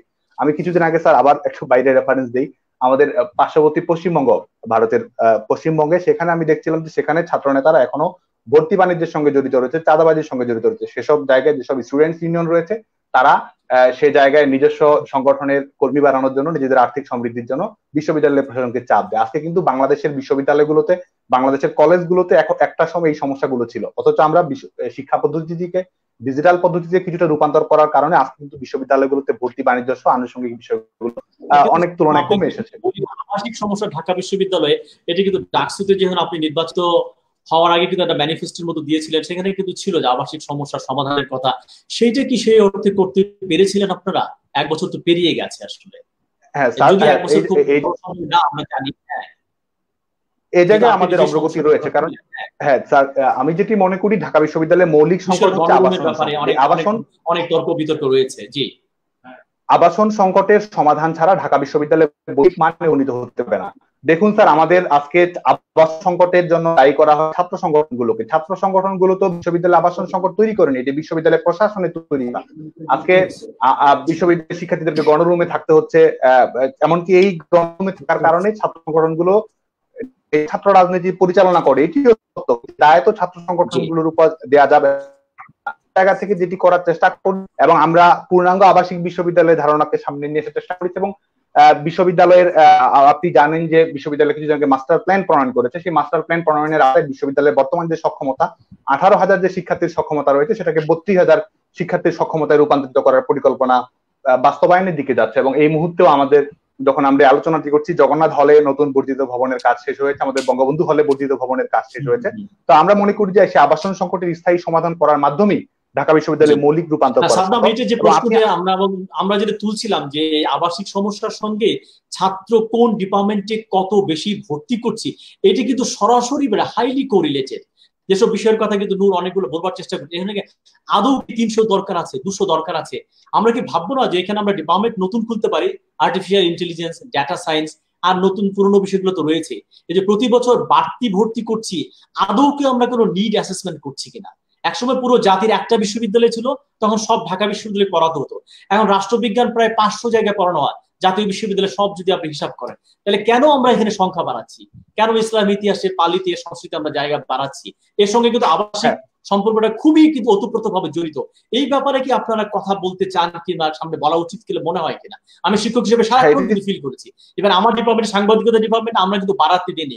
গত 20 বছরে আমরা 10টা সিটও বাড়াতে দিই নাই, যে না এটা প্র্যাকটিক্যালি আমাদের কাজ করতে হবে, আমাদের ল্যাব নাই, আমাদের কিন্তু পারে নাই। কিন্তু বিভিন্ন বিষয় কিন্তু আটকানো যাচ্ছে না। একটু যদি বলেন আপনি। স্যার, আপনি এই বিষয়টি গুরুত্বপূর্ণ প্রসঙ্গের অবতারণা করেছেন। এবং আমি মনে করি যে আমরা যেসব পপুলিস্ট আইডিয়া দ্বারা প্রভাবিত হয়ে ছাত্র রাজনীতি করি, কিংবা আমাদের পপুলিস্ট আইডিয়া দ্বারা প্রভাবিত হয়ে বিশ্ববিদ্যালয় প্রশাসন কিংবা সরকার অনেক সময় যেসব সিদ্ধান্ত নেয়, সেগুলো আসলে উচ্চশিক্ষার সঙ্গে সঙ্গতিপূর্ণ নয়। এবং আপনি যৌক্তিকভাবেই বলেছেন যে আমাদের বিশ্ববিদ্যালয়ের যে শিক্ষার্থী, যে বিষয়গুলোর অধীনে যতজন শিক্ষার্থী প্রয়োজন, যুগোপযোগী বিষয়ের কতজন শিক্ষার্থী প্রয়োজন, এটি নিয়ে আমাদেরকে আসলে ভেবে দেখতে হবে। এবং ছাত্র সংগঠনগুলোর এই জায়গায় সীমাবদ্ধতা রয়েছে। ছাত্র সংগঠনগুলো সবসময়ই আমাদের অনেক সময়ই দেখা যায় যে তারা পপুলিস্ট আইডিয়া দ্বারা প্রভাবিত হয়ে দেখা যায় যে যতজন শিক্ষার্থী প্রয়োজন তার চেয়ে কম শিক্ষার্থী নেওয়ার বিষয়ে যদি বিশ্ববিদ্যালয় প্রশাসন উদ্যোগ নেয়, বা ছাত্র সংগঠনগুলোরই যে এ বিষয়ে কথা বলা উচিত, সেটিকে তারা আমাদের শিক্ষা সংকোচন নীতি এ ধরনের প্রোপাগান্ডা দিয়ে অনেক সময় এটি বাধাগ্রস্ত হয়েছে বলে আমি মনে করি। এবং প্রশাসনের জায়গা থেকে যে দুর্বলতাটি রয়েছে সেটি হচ্ছে যে আমরা দেখেছি যে শিক্ষক রাজনীতির প্রয়োজনে অনেক সময় নতুন নতুন ডিপার্টমেন্ট খোলা হচ্ছে, এবং সেটি নিয়ে কোনো ধরনের পর্যবেক্ষণ নেই। বিশ্ববিদ্যালয়ের সক্ষমতা রয়েছে কিনা, যুগের প্রয়োজন রয়েছে কিনা, আমরা দক্ষ গ্রাজুয়েট তৈরি করতে পারবো কিনা, বাজারে চাহিদা রয়েছে কিনা, কিংবা আমাদের সত্যিকারের সৃজনশীল জ্ঞান উৎপাদন পুনরুৎপাদনের সঙ্গে সেই বিষয়টি সম্পর্কিত কিনা, সেটি নিয়ে কিন্তু আমরা ভেবে দেখিনি। আমি মনে করি যে বিশ্ববিদ্যালয়ের এই মুহূর্তেই প্রয়োজন একটি টাস্ক ফোর্স গঠন করা, যে ঢাকা বিশ্ববিদ্যালয়ে কোন কোন বিভাগগুলো পড়াবে, কতজন শিক্ষার্থী থাকতে হবে, এবং এই বিষয়টি সামগ্রিক পরিকল্পনা প্রয়োজন। এবং ঢাকা বিশ্ববিদ্যালয় এখন পর্যন্ত যে জায়গায় রয়েছে, ঢাকা বিশ্ববিদ্যালয় একটি টিচিং ইউনিভার্সিটি হিসেবে ঢাকা বিশ্ববিদ্যালয় এখন পর্যন্ত রয়েছে। ঢাকা বিশ্ববিদ্যালয় রিসার্চ ইউনিভার্সিটি হিসেবে যে জায়গায় পরিণতি প্রয়োজন, সেই জায়গায় কিন্তু আমাদের দুর্বলতা রয়েছে। এবং আমরা শুধুমাত্র টাস্কফোর্সের প্রস্তাবটি, এটা আমরা শিক্ষক হিসেবে আমাদেরও সামনে এগিয়ে নেওয়া উচিত। আমরা কৃতজ্ঞ যে আমাদের সঙ্গে লিটন নন্দী অবশেষে যোগ দিয়েছেন, ছাত্র ইউনিয়নের সাবেক সাধারণ সম্পাদক। আপনি কি আছেন লিটন নন্দী? যে আপনি যদি একটু বলেন, আমরা আলোচনা অনেকখানি এগিয়ে নিয়ে গেছি আসলে, সব মিলিয়ে আপনি যদি বলেন, আমরা একটা প্যারাডক্সের সমাধান করার চেষ্টা করছিলাম যে অনলাইনে যদি ক্লাস শুরু করা যায় তাহলে একটা অংশ আমাদের যারা গ্রামে প্রান্তিক, ইভেন আমাদের সাংবাদিকতা বিভাগের একজন স্টুডেন্ট লিখেছেন, শুনে কান্না পাবে, যে তাদের ওইখানে বড় একটা নদী এবং বন্যা হচ্ছে, তাকে কাদা মারিয়ে একটা জায়গায় আসতে হয় নেট পাওয়ার জন্য, এবং সে সাপের কামড়ে ভয় পাচ্ছে, এরকম অবস্থা। মানে এইরকম একটা প্রান্তিক বাস্তবতা কিন্তু বাংলাদেশের মধ্যে আছে, গ্রাউন্ড রিয়েলিটি, আমরা হয়তো অনেকে জানিও না। সে একটা অবস্থা। আরেকটা হচ্ছে আমরা কতকাল অপেক্ষা করব যে কবে হল হবে, তখন আমরা সরাসরি ছাত্র শিক্ষক সামনাসামনি ক্লাস নিব। তো এই দুটোকে আমরা কিভাবে মেলাবো, এইটার উত্তর খুঁজছিলাম আমরা। লিটন নন্দী, ধন্যবাদ বিস্তার করার চিন্তাটা। ধন্যবাদ আমাকে সুযোগ দেওয়ার জন্য। আমি আলোচনা শুনছিলাম, আমি একটু দুঃখিত একটু দেরিতে যোগ দেওয়ার জন্য। সেটি হচ্ছে যে দেখেন, আমাদের এই পুরো ঢাকা বিশ্ববিদ্যালয় বলি বা আমাদের করোনাকালীন যে উচ্চশিক্ষা যেটি বলি, সেটি বিশ্লেষণের সঙ্গে কিন্তু আমাদের জাতীয় পরিস্থিতিটা খুব জড়িত, যে আমরা আসলে এখন কেমন একটা সিচুয়েশন পার করছি। আমি প্রথম থেকে বারবার বলে আসছিলাম যে করোনা যেমন আমাদের শুধুমাত্র স্বাস্থ্য ঝুঁকি নিয়ে এসেছে এমন না, স্বাস্থ্য ঝুঁকির সঙ্গে সঙ্গে ব্যাপক পরিমাণ অর্থনৈতিক ঝুঁকি নিয়ে এসেছে। এর পাশাপাশি আমাদের কিন্তু একটা মানসিক এক ধরনের অবসাদ বা মানসিক বিষাদগ্রস্ততার মধ্যে আমাদেরকে নিবেদিত করেছে। এখন এইটা একটা গুরুত্বপূর্ণ ব্যাপার যে এই করোনাকালীন এরকম একটা মহামারীর সময় একজন শিক্ষার্থীর আদৌ এতটুকু মানসিক প্রস্তুতি আছে কিনা যে সে ওই ক্লাসে, আমি ধরলাম সকল সুযোগ সুবিধা নিশ্চিত থাকার পরেও সে ক্লাস করার মতো মানসিক অবস্থায় সে আছে কিনা। ধরেন কারো বাসায় করোনা, তার বাবা মা আক্রান্ত, কিংবা তার ভাই বোন আক্রান্ত, কিংবা সে নিজেও আক্রান্ত। তো এরকম একটা পরিস্থিতিতে, এরকম একটা মহামারীতে ক্লাস করার মতো একটা পজিশনে সে আছে কিনা, এটা গেল একটা দিক। দ্বিতীয় একটা গুরুত্বপূর্ণ দিক হচ্ছে যে আপনি জানেন আমাদের বাংলাদেশের বিভিন্ন বিশ্ববিদ্যালয়ে একটা বিশাল সংখ্যক শিক্ষার্থী পার্বত্য চট্টগ্রামে বাস করে এবং বিভিন্ন জায়গায় খুব প্রান্তে বাস করে। সেখানে যেখানে আমাদের ঢাকা শহরে অনেক সময় নেটওয়ার্কের সমস্যা হয়, সেখানে ওই জায়গাগুলোতে আমাদের ক্লাস করার মতো নেটওয়ার্ক ফ্যাসিলিটি আছে কিনা। এবং সাদ্দাম যেটি বললো যে 86, আমি ধরলাম 86% মানুষের স্মার্টফোন ফ্যাসিলিটিস আছে। এই যে 14% মানুষের নেই, এই যদি একজনের মানে এই ধরনের ফ্যাসিলিটিস না থাকে, তার জন্য বিশ্ববিদ্যালয়গুলো কি ব্যবস্থা গ্রহণ করছে? আপনি তো শুধুমাত্র 86% আছে বলে এই 14%কে আপনি কোন প্রকার গোনায় ধরবেন না, ওটাকে এক ধরনের বিবেচনায় নেবেন না, এটি হতে পারে না। সেক্ষেত্রে এটি গুরুত্বপূর্ণ যে এই 14% শিক্ষার্থী আসলে তারা কিভাবে ক্লাসের মধ্যে আসবে। তৃতীয়ত হচ্ছে স্যার, যেখানে একটা বড় গুরুত্বপূর্ণ প্রত্যয় যে আমরা এই মহামারীর ফলে, কিছুদিন আগে আপনি জানেন যে অর্থনৈতিক সমিতি একটি নতুন দিয়েছে, যে তারা একটি নতুন দারিদ্র তালিকা প্রকাশ করেছে, যে বাংলাদেশে নতুন করে 2,40,00,000 লোক হতদরিদ্র তালিকায় নেমে আসছে, যাদের শ্রেণী উত্তরণ ঘটেছিল গত 10-20 বছরে। হঠাৎ করে তারা এই মহামারীর ফলে সৃষ্টিত অর্থনৈতিক ঝুঁকি, সৃষ্টিত অর্থনৈতিক বিপর্যয়ের ফলে 2,40,00,000 লোক হতদরিদ্র তালিকায় নেমে এসেছে। এবং এটা খুব ভালো করে জানে যে এই প্যান্ডামিকের ফলে যেটা হবে, যদি আমি সেই সকল শিক্ষার্থীকে সাপোর্ট না দিতে পারি, সেটা প্রচুর পরিমাণে শিক্ষার্থী ড্রপ আউট হয়ে যাবে। এটা আমরা ভালো করে জানি। এবং সেই ড্রপ আউটের সংখ্যাটা সবচেয়ে বেশি হবে জাতীয় বিশ্ববিদ্যালয়ে। At the same time school child labour বেড়ে যাবে, সেখানে শিশু শ্রম বেড়ে যাবে, অনেক শিক্ষার্থী তারা স্কুল কলেজ ছেড়ে দিতে বাধ্য হবে। সেই ক্ষেত্রে তাদের ক্ষেত্রে আমাদের বিবেচনা কি আসছে? তাই আমি বললাম যে একটা মহামারী, আমাদের শুধুমাত্র এই মহামারীর সময়ে উচ্চ শিক্ষা থেকে আলাদা করে দেশ থেকে ভাবার সুযোগ নেই। এখানে অনেকগুলো উদাহরণ আসছে, আমি শুনছিলাম যে এখানে বিভিন্ন গ্লোবাল টেকনোলজি আসছে স্যার, এখানে অনেকগুলো বিভিন্ন দেশের উদাহরণ আসছে, কিন্তু এই উদাহরণটাও দেওয়া দরকার আমাদের, এই উদাহরণটাও দেওয়া দরকার। ইউএনডিপি রিপোর্ট বেরিয়েছে এবং এখানে ফিনান্সিয়াল ইন্টিগ্রিটির একটি রিপোর্ট বেরিয়েছে যে এশিয়া প্যাসিফিক রিজিয়নের 52টি দেশের মধ্যে সবচেয়ে দুর্বল এবং সবচেয়ে জঘন্য করোনা মোকাবেলার ব্যবস্থা হচ্ছে বাংলাদেশ। এই লজ্জা আমরা কোথায় রাখবো? বলেন, এটা এখনই নেটে সার্চ দিলে পাবেন। ইউএনডিপির 8টা ক্যাটাগরি নির্ধারণ করেছে, 8টা ক্যাটাগরি একটু পরে আসবো। আজকে শিক্ষার কথা যে আলোচনা যুক্ত করবো আমরা একটু রাকিব, জি রাকিব যদি একটু বলেন, রাকিব যদি বলেন, যেহেতু আপনি ফিজিক্সের স্টুডেন্ট, একটা বিখ্যাত বই আছে ফিজিক্স এন্ড পলিটিক্স, উইলিয়াম বেগহাউটের। সেখানে একটা বড় উক্তি সে করেছে যে one of the greatest pain of human kind is the pain of a new idea. এই যে নতুন চিন্তা, নতুন প্রযুক্তি মানুষকে যেরকম সুবিধা দেয়, আনন্দ দেয়, অ্যাডভান্টেজেস দেয়, সেরকম যারা এটা পায় না, যারা ল্যাগার্স, যারা ল্যাগ বাহাইন্ডস, নন্দী যাদেরকে বললেন, তাদের মধ্যে একটা পেইন তৈরি করে, কষ্ট তৈরি করে। আমরা এমনিতেই পিছনে আরো এক ধাপ পিছিয়ে গেল কিনা, বিশেষ করে যে সেই ভুরুঙ্গামারিতে থাকে, পার্বত্য চট্টগ্রামের প্রত্যন্ত অঞ্চলে থাকে, তারা এমনিতেই প্রান্তিক, আরো প্রান্তিকতায় চলে গেল কিনা আসলে। তাদেরকে কিভাবে, যারা ল্যাগার্স, তাদেরকে কিভাবে পিছিয়ে আনবে, রাকিব যদি একটু বলেন। জি স্যার, স্যার আমি প্রসঙ্গক্রমে প্রথমে বলে নিচ্ছি, আপনি যে একটা সুন্দর একটা প্রসঙ্গ তুলেছিলেন যে ইসলামিক স্টাডিজ ডিপার্টমেন্ট, রাষ্ট্রবিজ্ঞান ডিপার্টমেন্ট সহ অন্যান্য ডিপার্টমেন্ট, সেটার সাথে আমি আপনার সাথে পুরোপুরি সহমত পোষণ করছি। এটি হলো যুগের চাহিদা। আমরা চাচ্ছি ওটা কিন্তু লাগবে, কিন্তু কতটা লাগবে আমি বলছি ওটা কিন্তু লাগবে। আমরা কি 2 লক্ষ ইসলামী ইতিহাস পড়াবো, 2 লক্ষ রাষ্ট্রবিজ্ঞান পড়াবো? এইটা আমার আমি সেটি, জি স্যার, অবশ্যই স্যার, একটা অবশ্যই আমাদের সেই ধরনের এখানে কোনো শিক্ষা কিংবা একাডেমিক কোনো বিবেচনা ছিল কিনা, নাকি কেবল পলিটিক্যাল বিবেচনা ছিল? আমার কথা হচ্ছে এইটা। স্যার অবশ্যই স্যার, রাজনৈতিক বিবেচনা অনেক কিছু হয়েছে, এবং আপনি নিশ্চয়ই অবগত সবাই রয়েছে আমরা যে ইভিনিং যে বিষয়টা রয়েছে স্যার, বর্তমানে যেটা খুবই, এবং প্রতিটি ইউনিভার্সিটিতে অলরেডি এটা কিন্তু স্যার ব্যাপক আকার ছড়িয়ে পড়েছে। এবং আমি ঢাকা বিশ্ববিদ্যালয়ে কয়েকটি ইভিনিং সম্বন্ধে জানি, তারা কিন্তু অনলাইন ক্লাসে চলে গিয়েছে, কারণ সেখানে অর্থনৈতিক ব্যবস্থা রয়েছে। ঢাকা বিশ্ববিদ্যালয় অনলাইনে ইভিনিং ক্লাস শুরু হয়ে গেছে আজকে থেকে, গতকাল থেকে। পাবলিকের মধ্যে একটা প্রাইভেট কিন্তু খুব জোরে সোরে চলছে, পাবলিকের ভেতরে প্রাইভেট, এটা কিন্তু ইভিনিং আমি এইভাবেই বলছি। এই করোনা কালে সেটা থেমে নেই। তো স্যার প্রসঙ্গক্রমে আমি 1 মিনিট আপনার সময় চেয়ে নিচ্ছি, 2 মিনিট, যে প্রসঙ্গক্রমে একটি বিষয় বলতে চাই, যেটি আমার সাদ্দাম হোসেন বলেছেন। ঢাকা বিশ্ববিদ্যালয় শুধুমাত্র কিন্তু একটা শিক্ষা প্রতিষ্ঠান নয়। এই ঢাকা বিশ্ববিদ্যালয় হলো 1952 সালে ভাষা আন্দোলন এই ঢাকা বিশ্ববিদ্যালয়ের সাথে জড়িত। 1971 সালের আমাদের মহান মুক্তিযুদ্ধে ঢাকা বিশ্ববিদ্যালয়ের সাথে জড়িত এরশাদ বিরোধী, স্বৈরাচার বিরোধী যে আন্দোলন, সেই আন্দোলনের সাথে একটা গৌরবোজ্জ্বল ইতিহাস রয়েছে ঢাকা বিশ্ববিদ্যালয়ের। একইভাবে সর্বশেষ আমরা যে 111-এর অবৈধ মঈন ফখরুদ্দিন আহমেদের যে অবৈধ সরকার রয়েছে, সেখানেও ঢাকা বিশ্ববিদ্যালয়ের একটা গণতান্ত্রিক মুভমেন্ট ছিল। তো এখন আমরা যখন সার্বিক সব বিষয়ে কথা বলবো, দেশ নিয়ে বলা যাবে না। আমি একটা ঢাকা বিশ্ববিদ্যালয়ের স্টুডেন্ট হিসেবে আমি পুরোপুরি দ্বিমত পোষণ করছি। এবং একইভাবে ক্যাম্পাস থেকে যেটা গণতন্ত্র পুরোপুরি যে নেই, সেটা আমি অতীব মানে খুব কষ্টের সহিত বলছি। আমি সাদ্দাম হোসেনের বক্তব্যের সাথে পুরোপুরি স্পষ্ট। এই সরকার বৈধ না অবৈধ সেটা বলার রাইট কি আমার নেই? আমি অবশ্যই ঢাকা বিশ্ববিদ্যালয়ের স্টুডেন্ট হিসেবে আমাকে অবশ্যই ভাবতে হবে আমার রাজনৈতিক অধিকার কি, আমার ঢাকা বিশ্ববিদ্যালয় কিভাবে সৃষ্টি হয়েছিল, কেন প্রতিষ্ঠা হয়েছিল, এবং এর ইতিহাস ঐতিহ্য কি। ঢাকা বিশ্ববিদ্যালয় শুধুমাত্র একটা শিক্ষা প্রতিষ্ঠান নয় যেখানে শুধু শিক্ষা ব্যবস্থা রয়েছে। আমি সারাদিন শুধু শিক্ষা নিয়ে কথা বলবো, এখানে আমাদের রাজনৈতিক অধিকার রয়েছে। সেই রাজনৈতিক অধিকার বিষয়ে আমি শুধু একটি কথা বলতে চাই। ঢাকা বিশ্ববিদ্যালয়ে 42,000 স্টুডেন্ট রয়েছে। আমি 42,000 স্টুডেন্টকে প্রশ্ন রাখতে চাই, তারা কি বিশ্বাস করে 2014 সালে 5 জানুয়ারি যে নির্বাচন হয়েছে, সেই নির্বাচন বৈধ নির্বাচন? 2018 সালে যে 30শে ডিসেম্বর নির্বাচন হয়েছে, সেই 30শে ডিসেম্বর বৈধ নির্বাচন?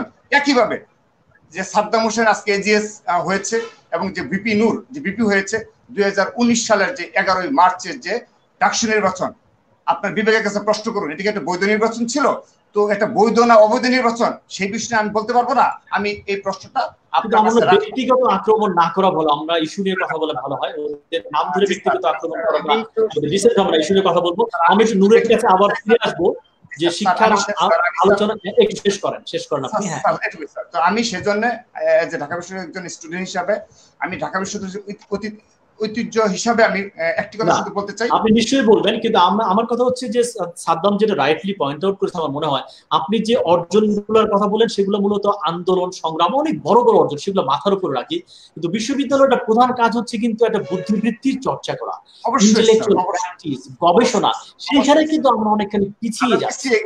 এবং আন্দোলন সংগ্রাম বিশ্ববিদ্যালয়কে চেনাটা খুব ভালো লক্ষণ এই সময়ে না মনে হয় 21 শতকে আমার যেটা মনে হয়, কারণ আমরা অলরেডি স্বাধীন দেশ পেয়ে গেছি। নূর, আপনার কাছে আমি একটু আসবো, একটু বড় প্রশ্ন নিয়ে করবো যেহেতু বড় বিস্তার হয়েছে। এটি হচ্ছে যে সুইডেনের যে বিখ্যাত পরিবেশ কর্মী একটা কিশোরী, তার নাম হচ্ছে গ্রেটা থুনবার্গ, আপনারা তাকে চেনেন, টাইম ম্যাগাজিনে তাকে বেস্ট পার্সন করেছে ইয়ারে। সে একটা উক্তি করেছিল যে what is going back to normal when normal is a crisis. এই করোনাকে সামনে রেখে বলেছে, আমরা যে বলছি করোনা অস্বাভাবিক, আমরা একটা নর্মালে যেতে চাই।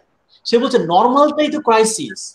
সে বলেছে সেই নর্মাল কেন ক্রাইসিস, যে নর্মালে 1 ভাগ লোকের হাতে 99 ভাগ সম্পদ থাকে, আর 99 ভাগ লোকের হাতে 1 ভাগ সম্পদ থাকে, যেখানে দুর্নীতি থাকে, যেখানে অবিচার থাকে, যেখানে কোনো সুশাসন থাকে না, যেখানে এরকম আমরা দেখলাম যে করোনাকালীন একটা রিজেন্টের শাহেদের মতো একটা লোক তৈরি হয়, সাহিত্য স্বাভাবিক সময়ের তৈরি। তো আমরা কি সেই স্বাভাবিকে ফিরে যেতে চাই, যে স্বাভাবিক এরকম বর্ণবাদ থাকে, কালো সাদার বর্ণবাদ, নারী পুরুষের বৈষম্য, বৃত্তের বৈষম্য, সেই নর্মালে ফিরে যে আমাদের লাভ কি? নূর যদি একটু বিস্তার করেন দেশ এবং আন্তর্জাতিক প্রেক্ষাপটে, যেহেতু আপনারা বলেছেন ঢাকা বিশ্ববিদ্যালয় পুরো জাতি এবং পৃথিবী নিয়ে ভাবে আসলে। নূর,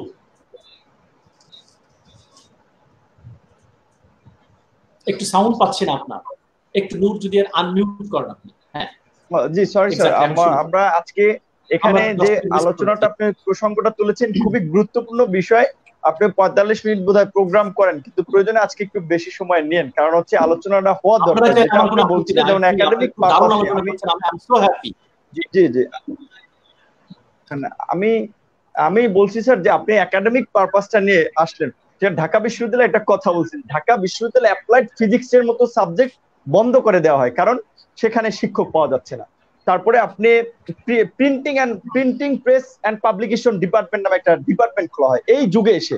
আর আমার এজিএস ডাকসুর এজিএস সাবেক এজিএস সাদ্দাম হোসেন যথার্থই বলেছেন, সরকারি দলের ছাত্র সংগঠন হিসেবে আমি তাকে ধন্যবাদ জানাই যে তিনি কথাটি বলেছেন যে অনেকগুলো বিভাগ খোলা হয় শুধুমাত্র রাজনৈতিক কারণে। এবং আপনি যদি লক্ষ্য করেন যে ঢাকা বিশ্ববিদ্যালয় তথা বিভিন্ন বিশ্ববিদ্যালয়ের বিজ্ঞান বিভাগে কিন্তু অপরিকল্পিত ভাবে এইভাবে শিক্ষার্থী ভর্তি করা হয় না, কিংবা বিজ্ঞানের সাবজেক্ট গুলো খোলা হয় না। দেখা যাচ্ছে কলা এবং বাণিজ্যের ক্ষেত্রে বিশেষ করে কলার সাবজেক্ট গুলো বেশি খোলা হয়, কারণ হচ্ছে রাজনৈতিক কারণেই বেশিরভাগ গুলো খোলা হয়। যেমন আপনি বুয়েটের কথা দেখেন, বাংলাদেশের সর্বোচ্চ প্রকৌশল বিশ্ববিদ্যালয়, ঢাকা বিশ্ববিদ্যালয় আগে প্রতিষ্ঠিত বিশ্ববিদ্যালয়, সেখানে ছাত্র সংখ্যা ভর্তি করে কতজন? মাত্র 1060 জন। আমি এটা একটু দেখছিলাম তথ্যটি শিওর হওয়ার জন্য, যে 1060 জন, মোট শিক্ষার্থী রয়েছে 9000।